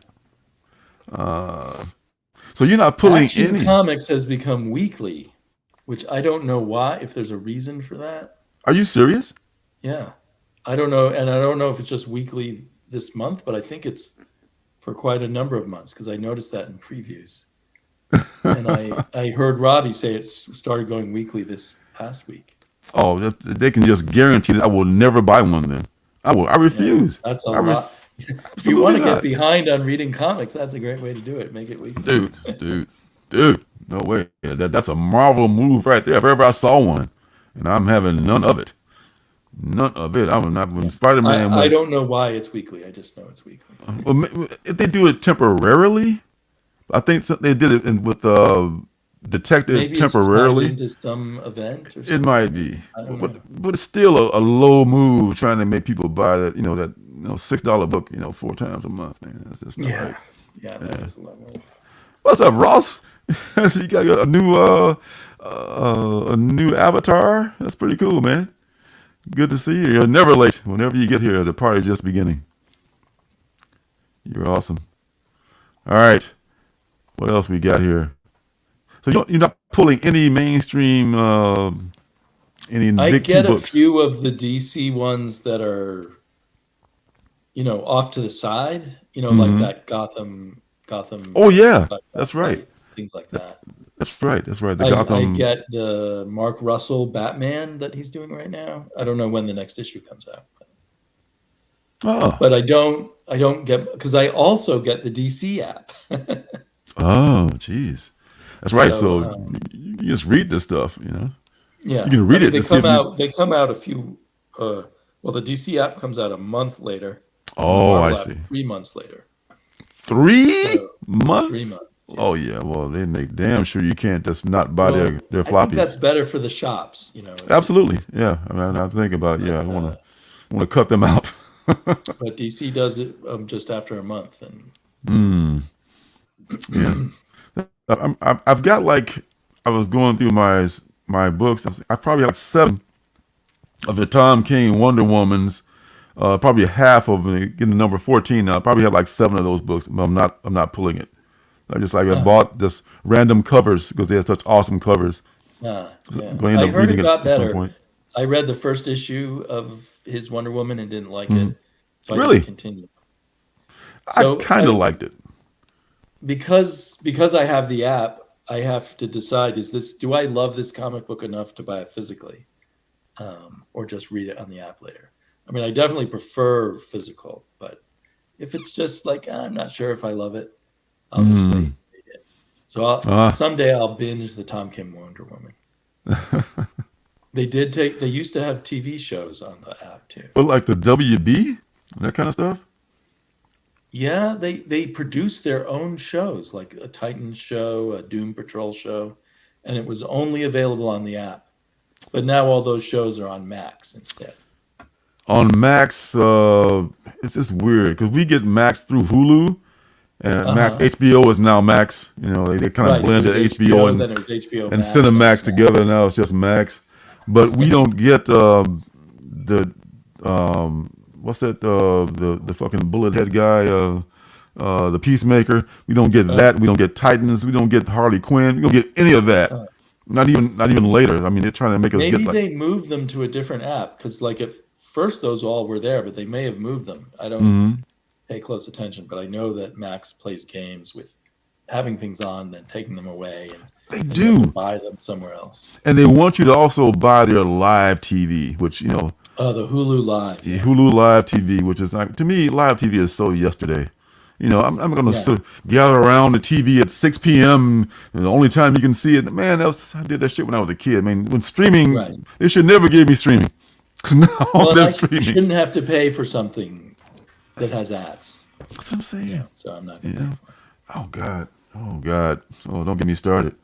Hate ads. I mute the TV whenever the ads come on. I refuse to look or listen at an ad because I know it's brainwashing. Yeah. That's another story. All right, Wolverine. I'll take a quick look at Wolverine. I just picked up the Wolverine #1, the John Tyler Christopher covers. I was like so pissed off at first. I think Bronze Age Nerd was talking about that it wasn't going to be a virgin cover, but it was going to be a trade dress, and I was so worked up about that. And then yesterday, whenever the books came, they were all virgin covers, and it's like these 3 gorgeous yellow Wolverine covers. Wow! It's just I was just like stunned at how great they look. Oh, wow. You know, I don't know if Wolverine must be part black because he sure looks good in yellow. He's one of the honorary folks. He's welcome. He's Is welcome that at the. a fashion secret I didn't know about? If you're black or yellow? Luke Cage, baby. Yeah. And if you're fat, wear black. We're black. We're black and blend into the background. Yes, there you go. So let's take a real quick look at Wolverine #2. Because the first one had a kind of a first appearance and kind of an important part because that one character became either became Wendigo or it I forget what character what the name of the character was. Whoever it was, the guy that he was fighting in the book, he merged with Wendigo, or he became a different character. Wow. It was an important part of the story. So that could be a thing, or it could be absolutely nothing. So there's multiple Wolverine books out right now. I thought this was going to be the Greg Capullo one, but it's not. Oh, God, is a great. Oh, that one is the black, white blood, whatever the hell they're calling it these days. Oh, okay. That's a different. That's like a limited series. This Carlos Gomez, and he's reading Storm. Look at that. That's funny. Great cross promotion. Yes. Very smart. You got us. What is this? A Doom Francisco Mobili? Of course, Wolverine is just Do you a skeleton. have like cover artists that you're deeply into and you keep track of everything they do? There's some that David Nakayama is one that I buy quite a lot of. So he's one. J. Scott Campbell. So some of the old school guys who are known for doing those things. Nakayama is pretty new. But yeah, that's probably the 2 of the big ones that I follow a lot. And Christopher, not all of his stuff, but some of his stuff really looks good. With the not every one of those negative space books look great, but that Wolverine one looks pretty good though. He's pretty good at doing that one. Logan always loved Storm. Did he really? Oh, poor Logan. You're trying to get with Storm or Gina, anybody you could get with. Yeah, I was always a Logan guy. And this one is Scotty Young, of course. Scotty Young can do no wrong. This is it's maybe open order. That's one you like to collect, Scotty Young. Scotty Young, once again, I like a lot of his stuff. I picked up a few of them when I was in Portland. Because there was somebody who was having a lot of them that I missed on sale, and I picked up about 4 or 5 of those. But not everything is Scotty Young. But he's really hot right now. He got his shop. He's it's good to be Scotty. It's good to be Scotty Young. Here's Unknown Comics. Tyler Kirkham. I do love me some Tyler Kirkham too. So I do like a lot of his stuff. Yeah, this is with the trade dress even. So this is probably a set to goes with the Virgin variant. but it's probably cost around $40-50 to get both of these. Yikes. I don't know if I want them that badly, but it's very cool. Very cool. Unknown Comics. All right, so there's that. So Wolverine number 2. All you Wolverine fanatics out there, I know you're out there. He's a big character. He is. Now, Spectacular Spider-Man's Men number 8. For some reason, I ordered this, and I don't remember why. I don't know why. Oops, wrong book. There we go. Spectacular Spider-Man number 8. A New Hero Rises. Oh, that's why. Okay, there's some kind of a first appearance. I'm just a sucker for that. I pre-ordered. It's only a $3.99 book, so it's $2.59 at my comic shop. You know. Oh, nice. I'll spend $2.59 for a first appearance if it turns out okay. If not, you know, dollar bin. It's kind of fun to have Parker and Morales team up. If I were into modern Spider-Man, I might be attracted to that idea. Yes, I only like old Spider-Man, but old Spider-Man is my jam. I mean, I'll buy. Like you said, it's nice to see the new Spider-Man, who seems to be sticking and building his own fan base. A lot of young people only know this Spider-Man. But you know, yeah, my Spider-Man is the John Romita Senior Spider-Man of the 1960s. So that makes me an old fart. It makes me an old fart, and that's where I first you discovered gotta be it. what you are. Yeah, We're both old farts. And I'm listening to this. I listen to audiobooks all the time, like the Secrets of the Marvel Universe, or what is it? The True Story of the Marvel Universe. This like really long book which I've read also, and they talk about how J.R. Senior his background was in romance comics. He's really straight laced, the buttoned up guy, and he comes into to the Marvel bullpen where it's like it's kind of a madhouse. And he takes over for Ditko, who nobody really liked, but he's got his own issues. All right, yeah. And I think Romita's one problem is he was slow, so that's why he became an art director, because the monthly pace was hard for him. And back then you had to really do 2 monthly books. Living. Yeah, he kept up pretty well though. I mean, he wasn't as bad as Jim Steranko. Jim Steranko was totally. I think there's an instance where Jim he killed off Cap in some issue of Captain America, and they some reason he couldn't do the next issue, and Jack needed Stan needed the next issue. Like, hey, I need the next book by Monday. It was like the weekend, of course. Jack being Jack. Crank that shit out, man. No problem. No one. I mean, there probably are some people out there, but man, Jack is the king for a reason. Man, this dude worked hard, and he worked all day long, and they stole a lot of stuff from him, but hopefully his descendants will reap some benefits from that. Yeah, and his legacy will be remembered. Yes. Oh, that's for sure. That's for sure. I mean. Some people. That's just as important as money, to be remembered and for people to realize what you did. Yes. Hey, Christopher, how you doing, sir? What's up? Critical Entertainment. All right. What else catches your eye? Well, Destro number 5.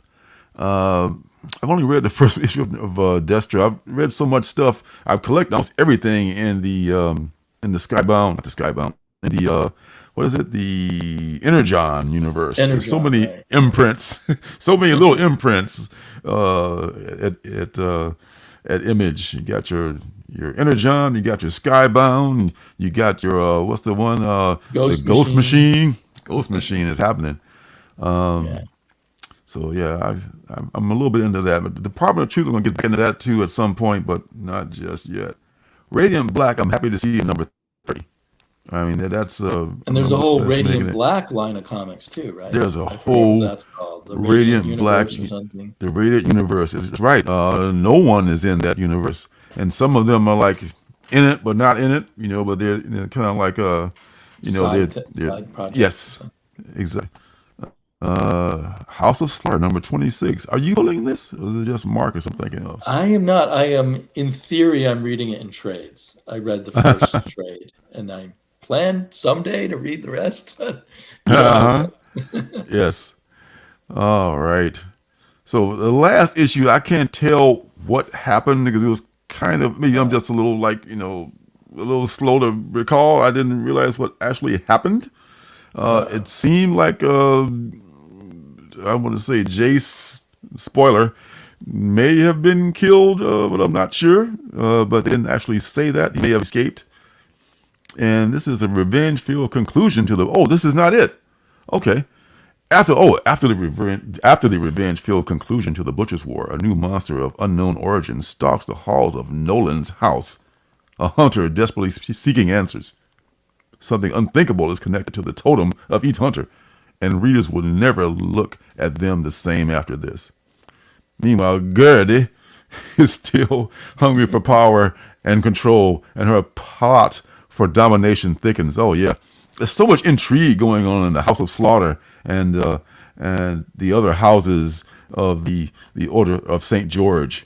So there's a lot going on with that. I'm here for all that stuff. So is James Tynion not involved at all in this anymore? I bet he probably gives plot lines and stuff like that. And he was a co-writer, I thought, or co-plotter.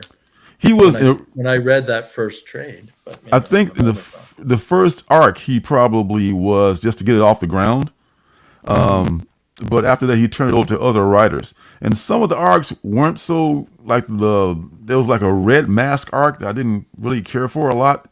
But at the end of it, they wrapped it up pretty good. So I was always almost about to drop the book at that time. But then they wrapped it up and kept you going. Yeah, and I'm glad they did because it was one of the books that I'm still on, and I'm glad. This is Inhyuk Lee, who was really hot for a while. I was a virgin like this. Very often they do virgins with no trade dress. Marvel, I'm looking at you.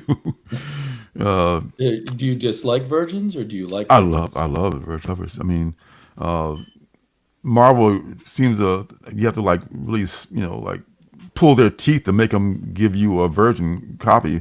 They have to put the Marvel red bar on it, or they have to like put the Stormbreakers thing on it. Nobody gives a damn about the Stormbreakers. They have to put some kind of trademark type thing on it. The B schoolboys, all they think is branding. All they think is branding all the time. Always be branding. This is Tula Lote. This reminds me of, I think I may have ordered this one. This is the G cover, but that's a cool one. Are you familiar? I know you're a man of expensive taste and of of high society. Yes, are you familiar? I love good pizza. Me too. Are you familiar with the painting Madam X by John Singer Sargent? I'm sure I've seen it. Now that you say that, this looks familiar a little bit. Damn right, Phil. Nobody, I tell you. Damnation. Yeah, I've definitely seen John Singer Sargent paintings either in museums or in books. I'm not sure which. Yeah, I mean he's a super realistic portrait painter from I want to say the early 20th century. Right. For those that don't know, and I remember seeing Madam X in the museum or at the Art Institute in Chicago, and I thought I'm not a huge fan of classic art, but that's pretty fucking stunning because it's like a 10-foot painting. And it's just on the wall. It looks something like this. And I think she may have been inspired by that. I could be wrong, but it kind of reminds me of that. So this is, if I didn't pre-order this, I will. That's the original. That is it. Definitely. That is it. Oh my God. It's not nearly as realistic, but it's the exact same. Yes. It's totally inspired. And it's a more full-figured woman. Oh, so, wow. It's an interesting reinterpretation. Yes. Thank you for pulling that up. Yes, but I'm impressed that you were able to make that connection. I've seen this painting before, but not enough that I would remember it. Remember it. I was snoozing in art history class a little bit, but I woke up for a few But things. it like has this its is one of them. own Wikipedia entry, so it's pretty famous. It is. It is a famous work of art, and Tula knows what's It's up with from it. 1884. Oh, okay. So late So you late were 19th 20 century. years off. Okay. About close Wow. Yeah, because my painting instructor was just in love with John Singer Sargent. He would interesting. show us like this stuff like this great artist and expected us to duplicate it. Like, can't do it, man. I'm cartoonist. Maybe after 20 do it. years of studying painting. Maybe after 20 years. Some of the kids in the class could come close, and they pursued oil painting, fine arts degrees, I'm sure, but not me. Right. I was cartoonist to the core. But Well, and Tula Lotue doesn't try to replicate that kind of difficult painting style. yes. I mean, she's She probably just does what she does. yes. I don't know if she's using classic, traditional means, or if she's using Or if she's digital. digital. Yeah, but Yeah. respect. I'll be looking for this for sure. For sure. All right. Moon Knight, the Fist of Khonshu. Anyone know about that?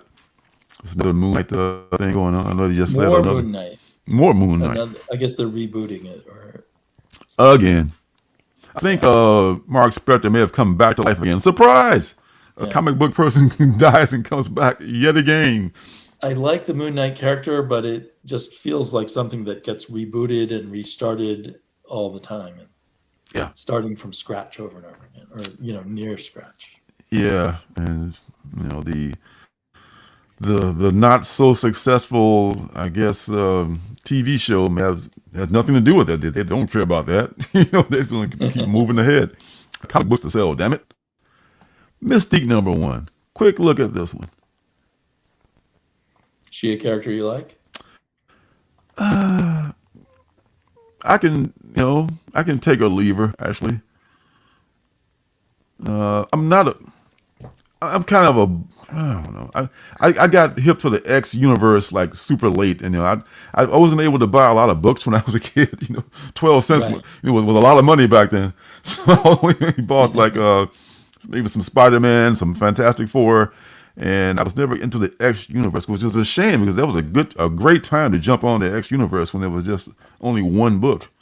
I would know what's going on. You saved those books, but Yes. Oh man, if I could have saved those books, but some of us got those kinds of anyway, threw everything away. I just always think of the naked Mystique in the early movies. Oh, Rebecca Romaine Right, Stamos. Rebecca No. Yes, I saw some short with her talking about how it was to get made up like that. It's like I'm sure it was great to be buck naked and sitting in a makeup chair for like 4 hours. Yeah, good luck. They talk about they make a lot of money. They earn that money a lot of times. Like the Penguin. Colin Farrell. I thought Colin Farrell playing the Penguin, is that the same handsome young fella that did all these other movies? Like that don't look anything like him. And he's had to go through like the same thing, like the 4-hour thing, and he put on like all these prostheses and shit like that. No wonder he says there's not going to be a season 2. Like, fuck all that. I'm not going through that again. Yeah. So I guess this is just Mystique having her moment. She's like showing like, hey, I'm a badass too. I can carry. I'm not just a chameleon. I can shoot people and stab people and all kind of shit like that. Ricky Yagawa. Ricky Yagawa is the name I'm seeing, and I'm liking stuff that I see from them. This is pretty cool. This is, I forget that she can be either gender. She can be whatever she wants. She's just like this is very cool too. What else we got? Rose Besh. She's got her own following. She was kind of hot for a while. A little more anime looking, I guess. Mm-hmm. That's kind of her style. Yeah, she's I think she does her own coloring too. David Baldion. Bouillon, 1 for 25. That's pretty cool. Yeah. I love the motion blur. That's digital. You could reproduce that, I guess, but it would be a lot harder, man. Drawing traditionally is a lot harder. I hope you don't go insane with motion blur in your digital comics that you're making. That's a pet peeve of mine. Is that a pet peeve? I don't do it a lot. I want to see those lines. I don't want them all blurred. There are like in one panel, it's good, but if it's blurred all over the place, it's like yeah, you can overuse that. That's a tool that can be overused, kind of like the lens flare and shit like that. You know, people hate those kind of things. You know, what is this? Unknown Comics. This has a '90s look to it. Yeah, this is Sleeping Giant Kare Andrews. Wow. Okay. He can do a lot of different styles. He can. Sometimes his work looks like, the good period of Frank Miller, but this is a completely different thing. Yeah, that's very cool. Yeah, good stuff. All right, so I think I pre-ordered this, maybe.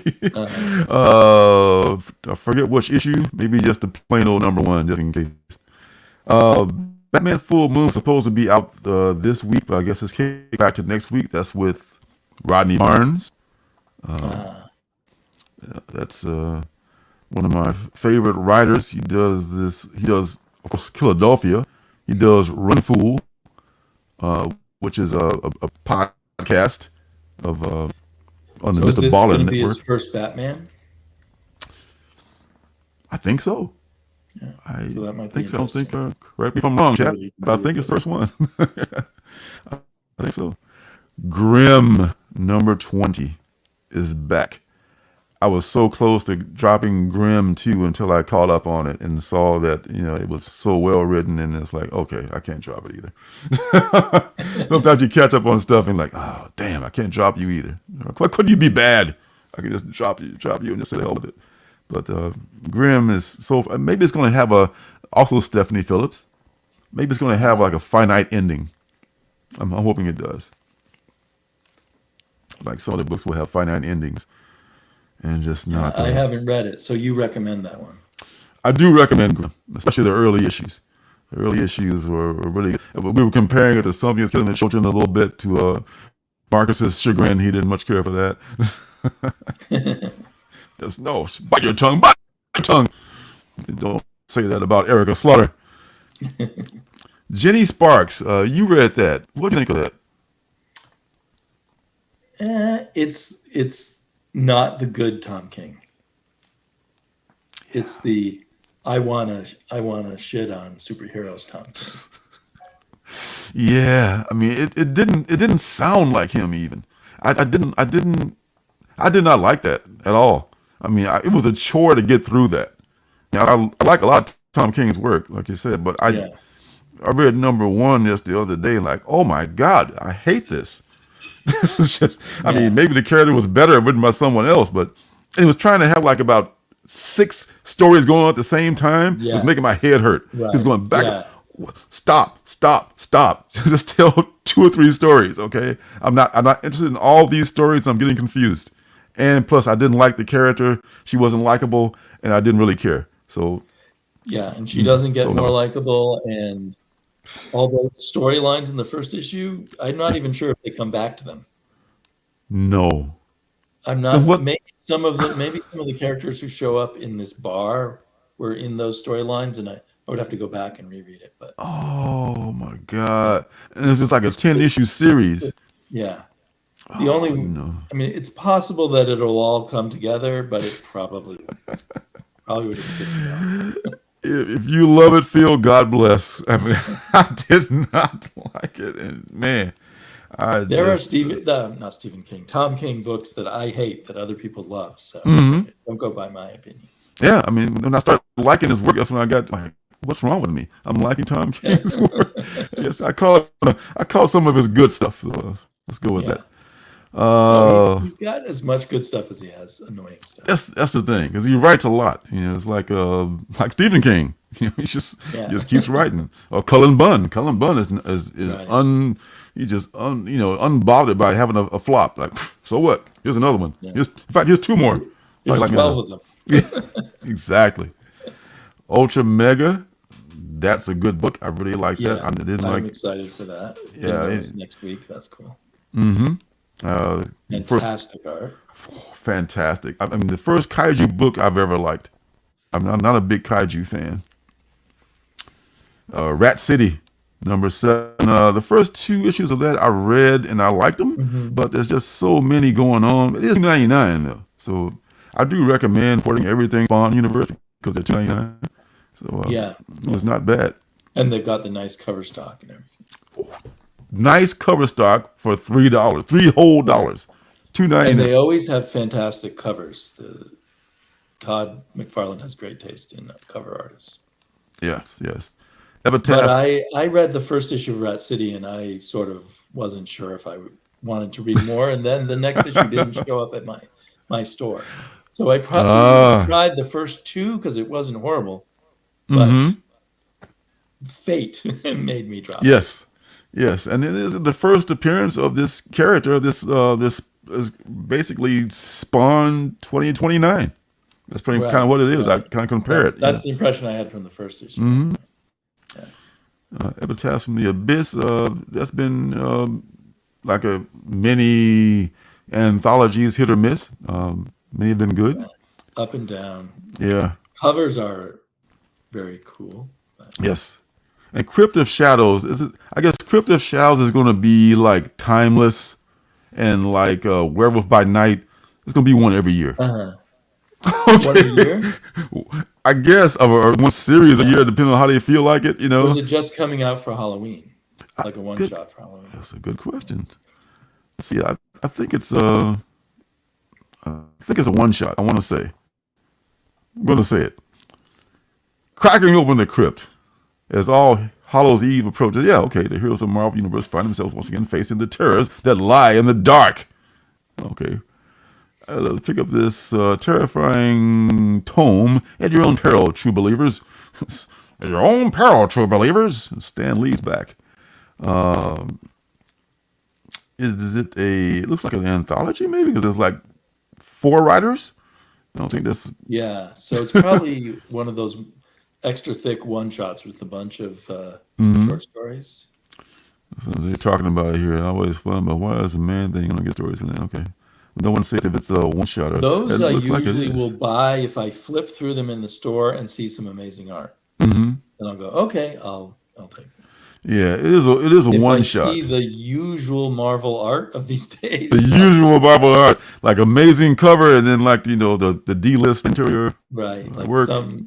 Some guy, in Argentina who has a Cintiq and is pumping it out as fast as possible. What's your pay rate? $5? You're hired. All right. This is Martin Simmons. This is Martin Simmons, Department of Truth, I want to say, right? Yeah, I like and the Dracula book. I like Martin Simmons a lot, but I wouldn't have recognized that as him. Me either. It's almost too neat. His work is mostly kind of like the Department of Truth covers. I imagine them being like more, and I met busy. him at MegaCon last year, and he was one of the nicest artists I've talked to. And very intelligent, so I really liked him as a person.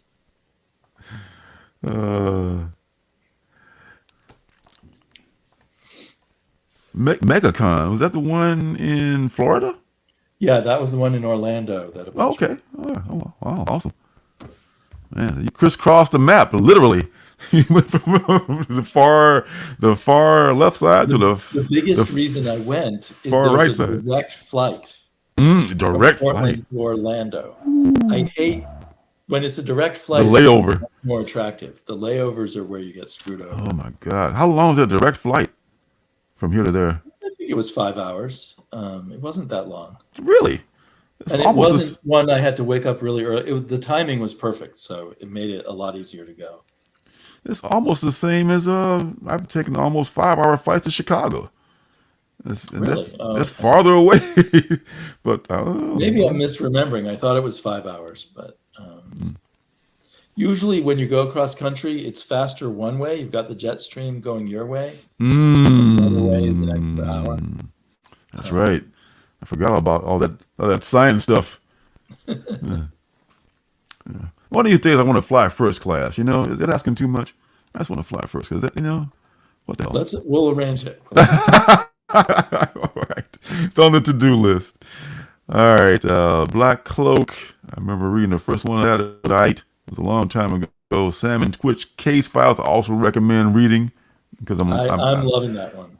Oh, number 7 is already out. Another $2.99 book that you should be reading. Feels like that's coming out really regularly because I feel like I just read it. Almost like every 2 weeks. Yeah. Almost. Don't do it every week like Action, for God's sakes. Yeah. I love that the multiverse collision detected with Scooby-Doo, Superman, Steven Universe, and God knows what else. Like a Sylvester and that's Tom and Jerry, for God's sakes. Oh my God. Talk about your IPs crossing. Yeah. Flash Gordon. Was just on the cover or in the book too. I don't know. This is probably one of those Flash Gordon things for. That's not coming out very fast though. That's only issue 3. I like that. I think I may only have number 2. That means I'm not behind. Yes. That's awesome. Yeah, Flash Gordon is one of the better ones that are retro ones that are coming out now. It really helps to have the free comic book day issue on that one. Yeah. Oh yeah. It helps you get in, and they got a great artist on there too. Yeah, really good artist. Mm-hmm. Penthouse Comics. I'm not pulling those. I did the first one. Do you like Barfly? I haven't read number 2 yet. I'm a little behind. 2. That was really good. Yeah, and you were a little not so excited about the Minor Threats universe. Well, yeah. Well, we saw that great panel. Were you there for the Minor Threats panel? Oh yes. Oh, absolutely. Yeah. Oh, for sure. And they, everybody, Matt Fraction and everyone else was talking about what a genius Patton Oswalt was. So I went home that night and read it digitally, the original series, and it was good, but it wasn't like Albert Einstein genius level work. Well, So that was what I was down on. I was down on the hype. They probably meant that he's a comedian that can actually write. Because a lot of giving them a job. Yes, exactly. Oh, yes. This big name on this book is definitely helping sell our. Oh, yes. Yes, indeed. So, but it is good. Minor Threats is good, and I think I like Barfly even more. Wow. Okay. I've got number 1 of Barfly. Oh shoot, what's his name? Can't read the cover here. Kyle Starks. Oh, okay. He's a Okay. very funny writer. He is. And art by Ryan Brown, the guy who did 9 Billion Genies. Exactly. So it's a fantastic team. That's a really good team. This is a safe space, Thomas. You can let your freak flag fly and read your Powerpuff Girls. Nobody's going to judge you. People say it's really good right now. Really? Yeah. I see. Unless someone recommended it to me, I would not even have known that because I just assumed right away it's aimed at a more younger audience. But people pointing it out like, okay. Yeah. But sometimes you can be surprised. People can get into the younger frame of mind. I think so. I mean, you can have well written books for all ages. But I think a lot of times folks just phone it in when it's like a kid's book. They don't give a damn. Just make any kind of lame story. That's the problem. It's phoned in, and they kind of talk down to the kids and just assume that they'll buy anything. Yep. Because the comics we love from the '60s were written for kids, but they were talking up to the kids. They were saying, "Hey, come along with us, learn these big words, and discover some amazing science fiction concepts." Yes. It's a whole different era. I pity parents now. They have to watch some of the crap out there over and over and over and over and over and over and over and over again with your kid. Oh my God, kill me now. Oh my God, I just hate that so much.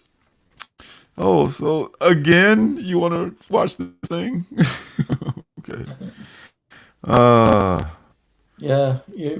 During that phase of parenthood, you just have to, put on your mental armor. Put your mental armor. There you go.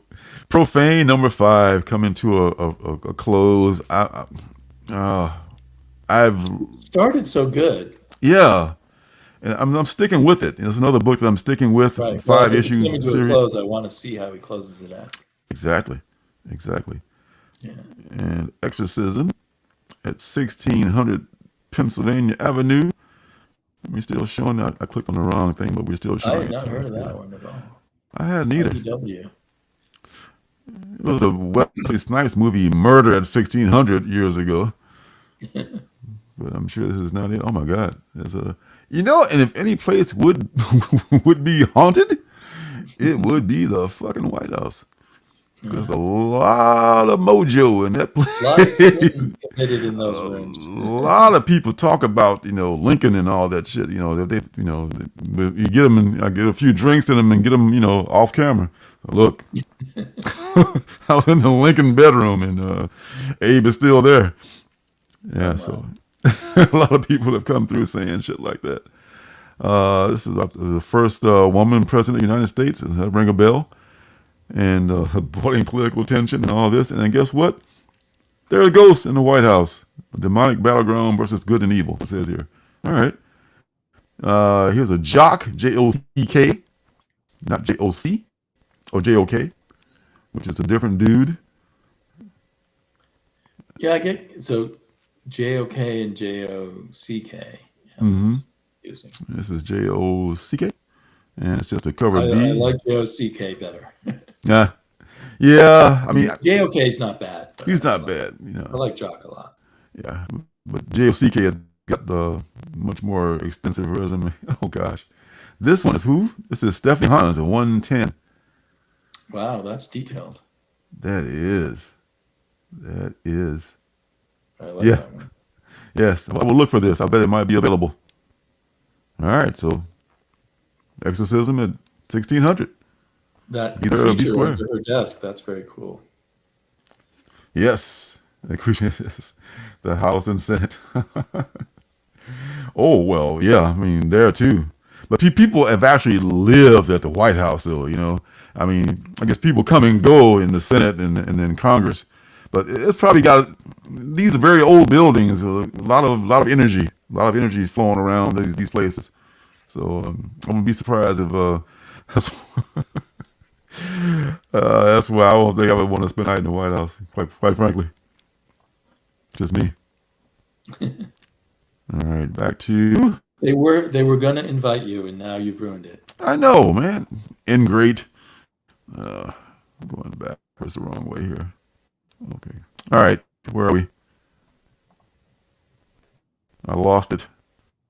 Uh-oh. Only take a minute to get it back. Back to the beginning. Back to the beginning where we all started. All right. We're down here. Omega already. We passed Spawn and Flash Gordon and Murder at 1600 or Exorcism or whatever. Let It Gasoline. And Sky Point for Let It Gasoline. They've been trying to come out with this book for like about a year now. And they retooled and got a new cover and maybe some other stuff. And one of these days, whenever it comes out, I'm going to try to pick it up. Has a lot of problems. Oh, yeah. A lot of these small publishers are having issues, Yeah. All right. Where Monsters Lie, coming back with another issue, Cul-de-sac. So I guess the Where Monsters Lie crew, did you pull that one? Or Marcus was reading that one. Did I read that? I don't think is that another Colin Bunn one? This is who is this? No, this is Kyle Starks. Kyle Starks. Kyle Starks. I should jump on it then.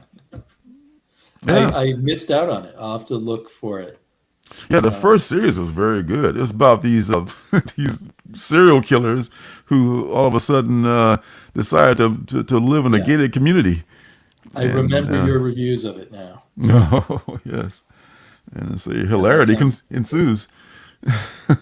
Rifters number 5. That was the first issue was pretty good on that one.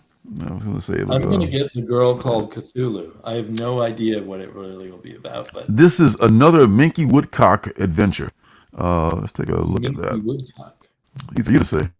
That's kind of an embarrassing name.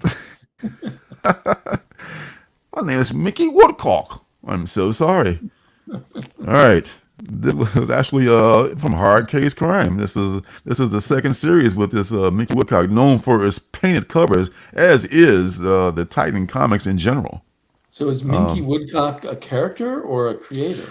She's a character in these books, Okay. and she somehow is associated with famous men.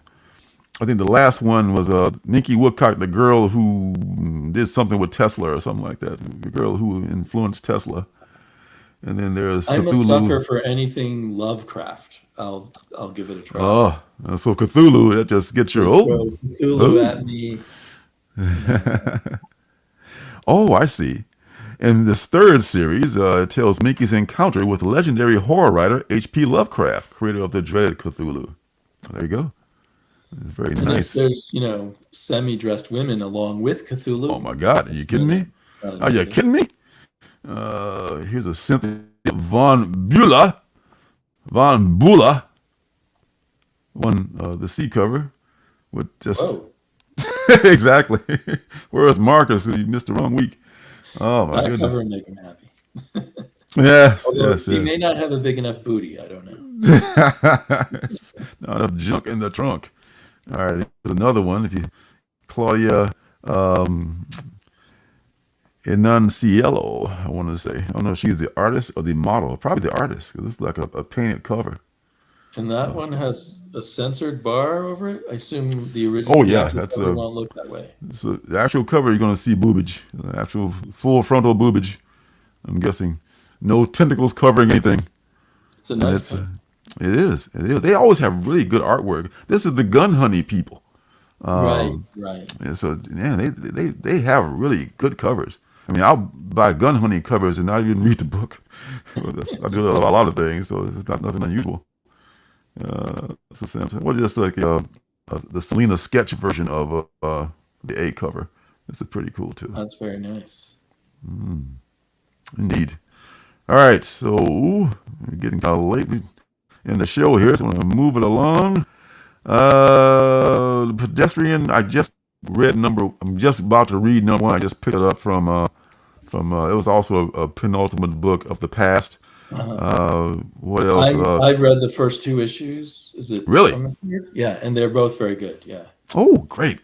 Looking forward to that, man. It's kind of like a slice of life book with Yes, the book in it. that's what it looks like. Yeah. So it intrigued me with the Superhero in quotes. I'm not sure if he really is a superhero or not. of sorts. Yes. Dead Samurai. I'm not Wake Entertainment. Sorry, not woke. Wake. I couldn't find anything on that. I know that's a persona non grata these days. The Godfather of Hell. That was a contender for a penultimate book, but I couldn't find much on that. That's also shout out to Vault Comics making good stuff. I like books about hell too. Hell, like Cthulhu, it's kind of a thing together. Helen Hunt. Yes. Ice Cream Man presents Decompression in a Wreck. This is based on Ice Cream Man number 39. Is that a and reprint? it's a reprint. It is they combined number 39, number 40 Two together. issues, right? Because very seldom do they have continued stories in Ice Cream Man. This is Right. one of them. So that is probably gonna that must have drawn some Kind of continue, but you can read each one by itself. exactly. So Such is the brilliance of Mr. Prince. oh, it's so awesome. I'm gonna pick this up just to have it as a separate thing because it's so nice. All right, so it is time for the first penultimate book. Oh man, oh, they got stuff, and we finally got one that is good this week. So everyone will be glad to know that it was not a Slim Pickens week. Here we go. Yes.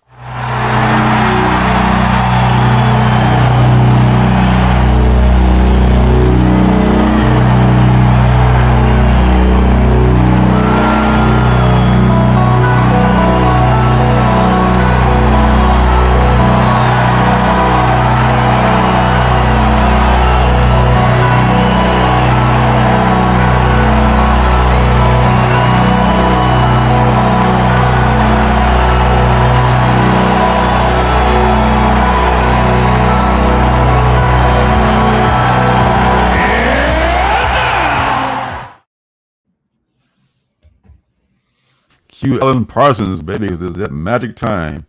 Yes, it is the penultimate book time, and this week that penultimate book is called Vicarious, and it is from Boom Goes the Dynamite Studios. And God bless them, they had a trailer, and here it is. What would it be like to live through someone else's eyes?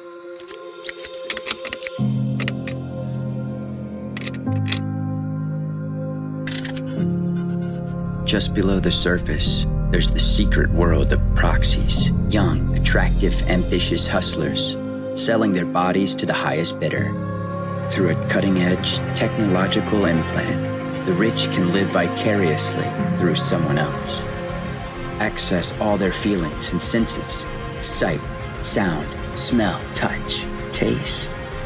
All the things you're too scared to experience yourself. They take all the risk, and you experience all the rewards. Sure, I'd do it. But if you want to pay me to live your life dangerously for you, hell, I'll do that too. For the right price, you can do anything you want to do and be anyone you want to be. Live someone else's life to the fullest. And I think an opportunity has just revealed itself.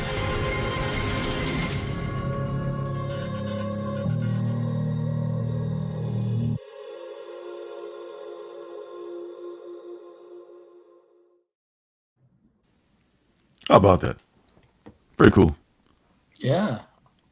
I could definitely see that happening someday. I know, right? Totally. Rich men that want to be young again, and young men that need money. You know, that's what's going to happen. All right. Enter Justin, an aimless 20-something desperate for human connection and excitement, and probably money as well. After a dangerous encounter reveals itself as a fortuitous opportunity, Justin finds just what he's looking for in the secret world of proxies. Young, pretty, ambitious hustlers like himself who allow the rich access to their feelings and experiences through a technological implant. Does Justin have what it takes to make it in this seductive new world?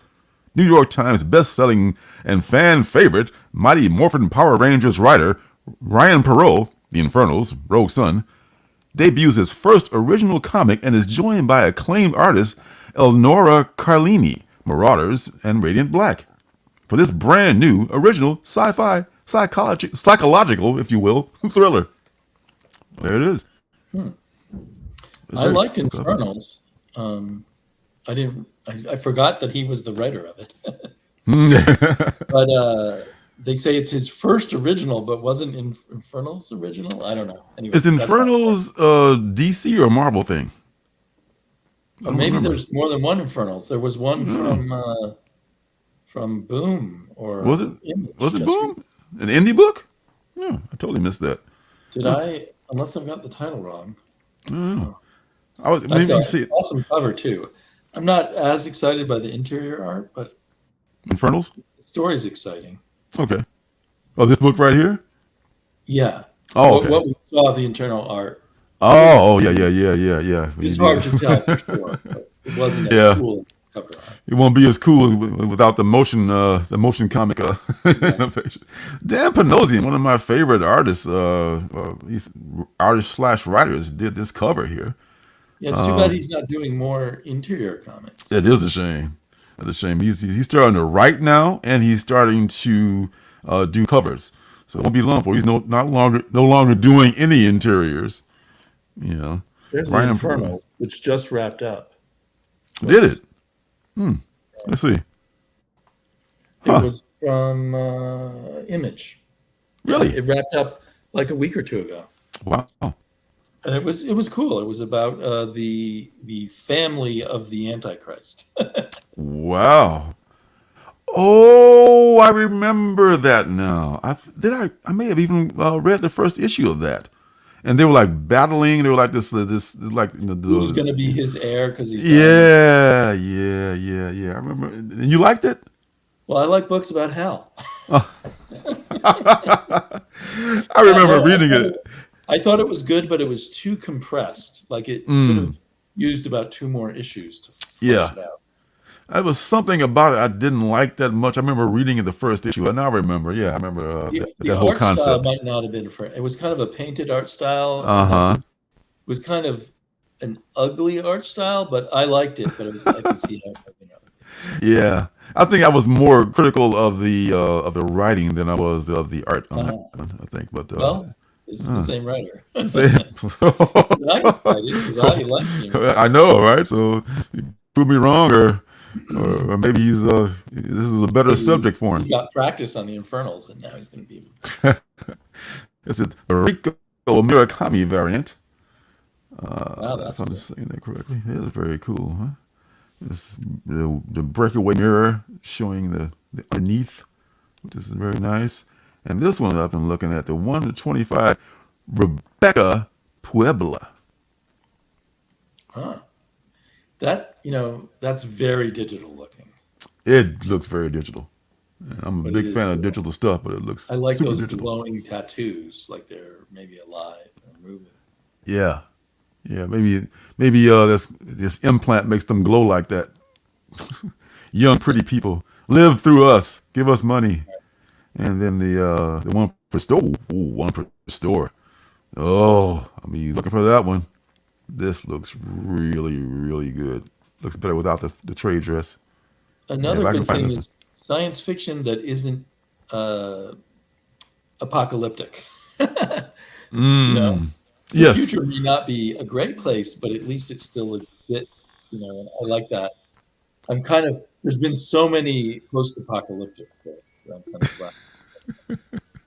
Yeah, it looks like life is looks like life is hell for people, but at least the planet's still here. Right. It's just like our society, but a little even crazier. Yes, this Elon Musk would be considered normal in this world. Oh boy. I know. I had to go there. I know. All right. Moving on down the list of the final book before everybody falls asleep like Phil here is the last one. This is fun, man. Thanks for stopping Phil's by. awake. He's just agreeing with Great Sleepy. Oh, too sleepy. Oh, I thought you said me too sleepy. Oh, me too sleepy. Oh, I get you. Me too, calm sleepy. At least that was my interpretation. So it looks like there's going to be a theme with this Goober's cover here. Like number 2 is going to have the same kind of boogery up your nose with a rubber hose. Oh, Lordy. How to steal an election before someone else does. Black Mass Studios. Oh my God. Number 2, I missed number 1. How the hell did I miss that? I never heard of that one either. I know. I missed number 1. I saw that number, the one I was going to look at down here somewhere. There's an absolute Batman in New York City. Frank Miller. Doesn't look too bad. Frank Miller stuff goes nowadays. The last thing, they pull it since yesterday. Sometimes I look at it yesterday. I mean, one day and it's gone the next day. But maybe not. One more thing. Where is it? Grommets. Number 1, 5th printing. Before you know it, they'll be on number 10. It's like Boyd Rivals. The Moon is Following us, number 1. I kind of liked that. Wasn't crazy about it, but I kind of liked it. Grommets, number 4, 2nd printing. Grommets, love Grommets. I need to try that out.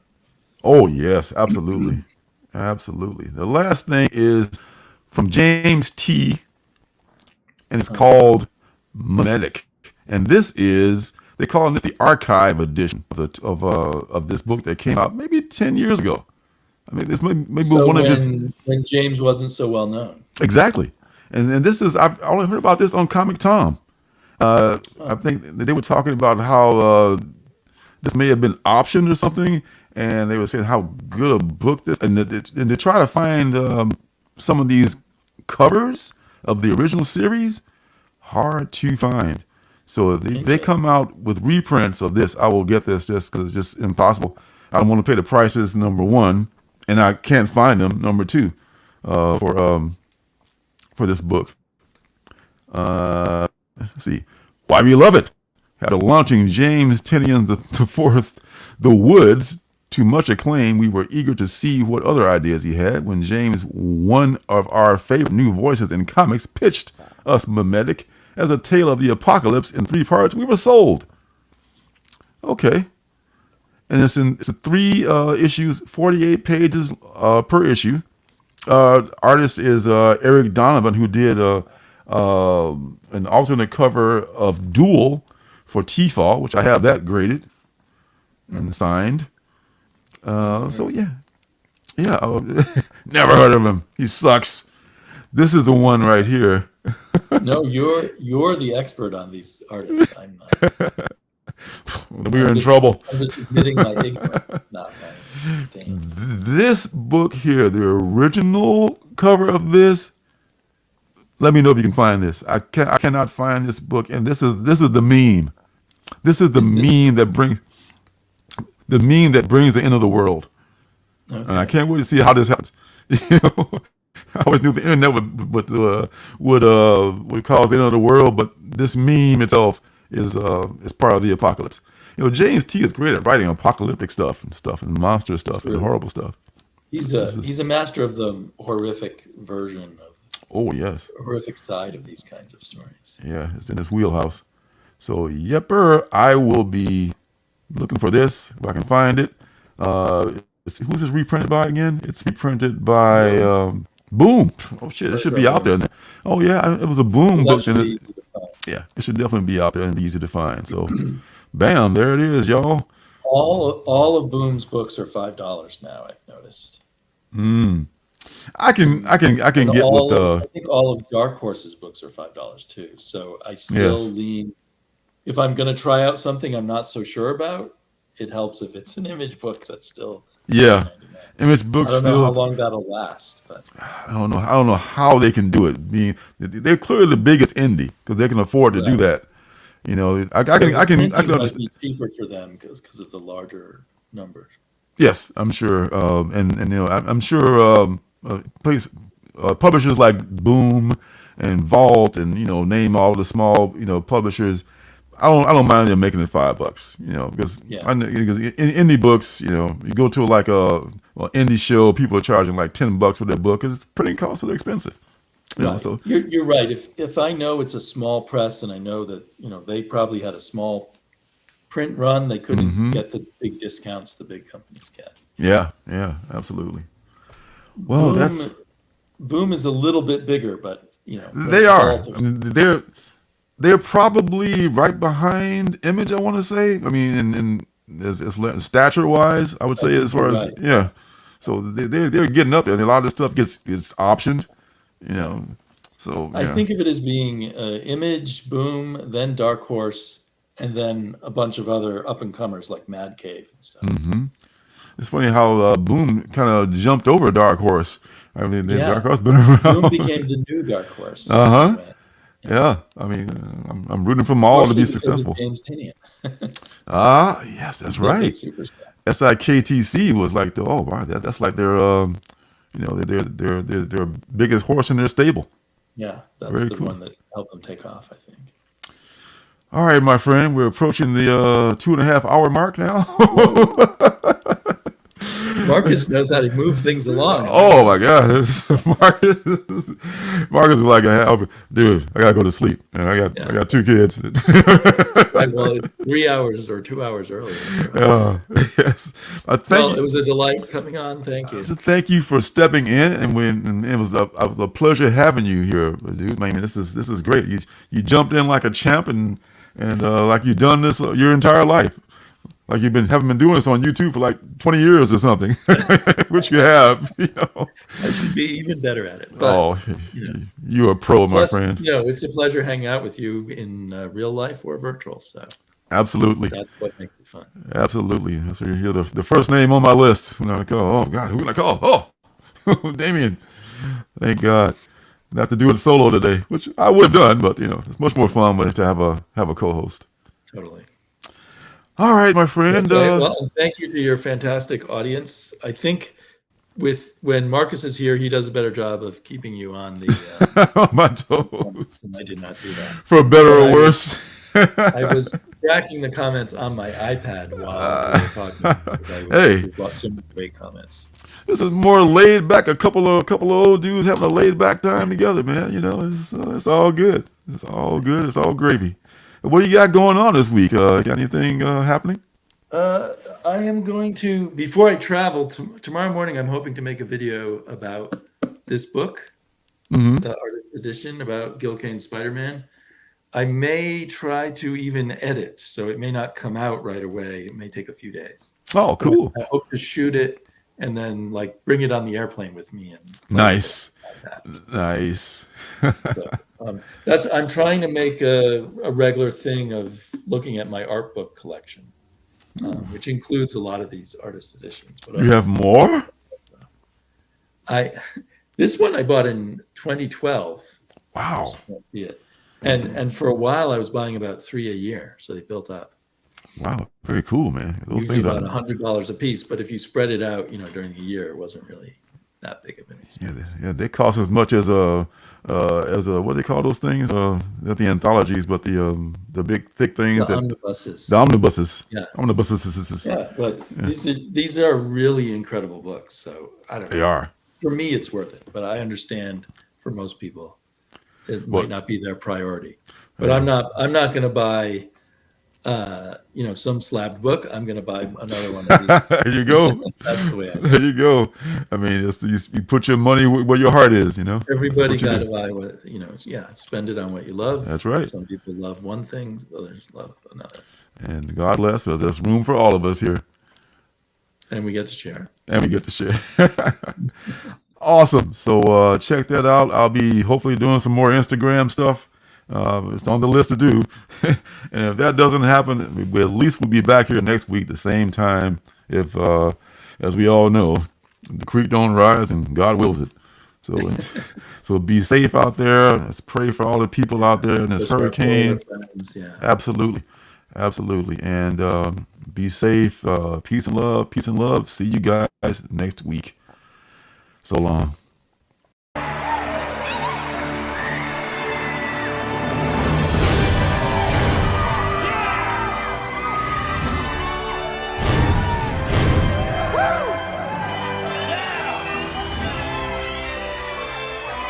Denver! City by the Bay! John Denver! Is a fire really necessary? Ask them.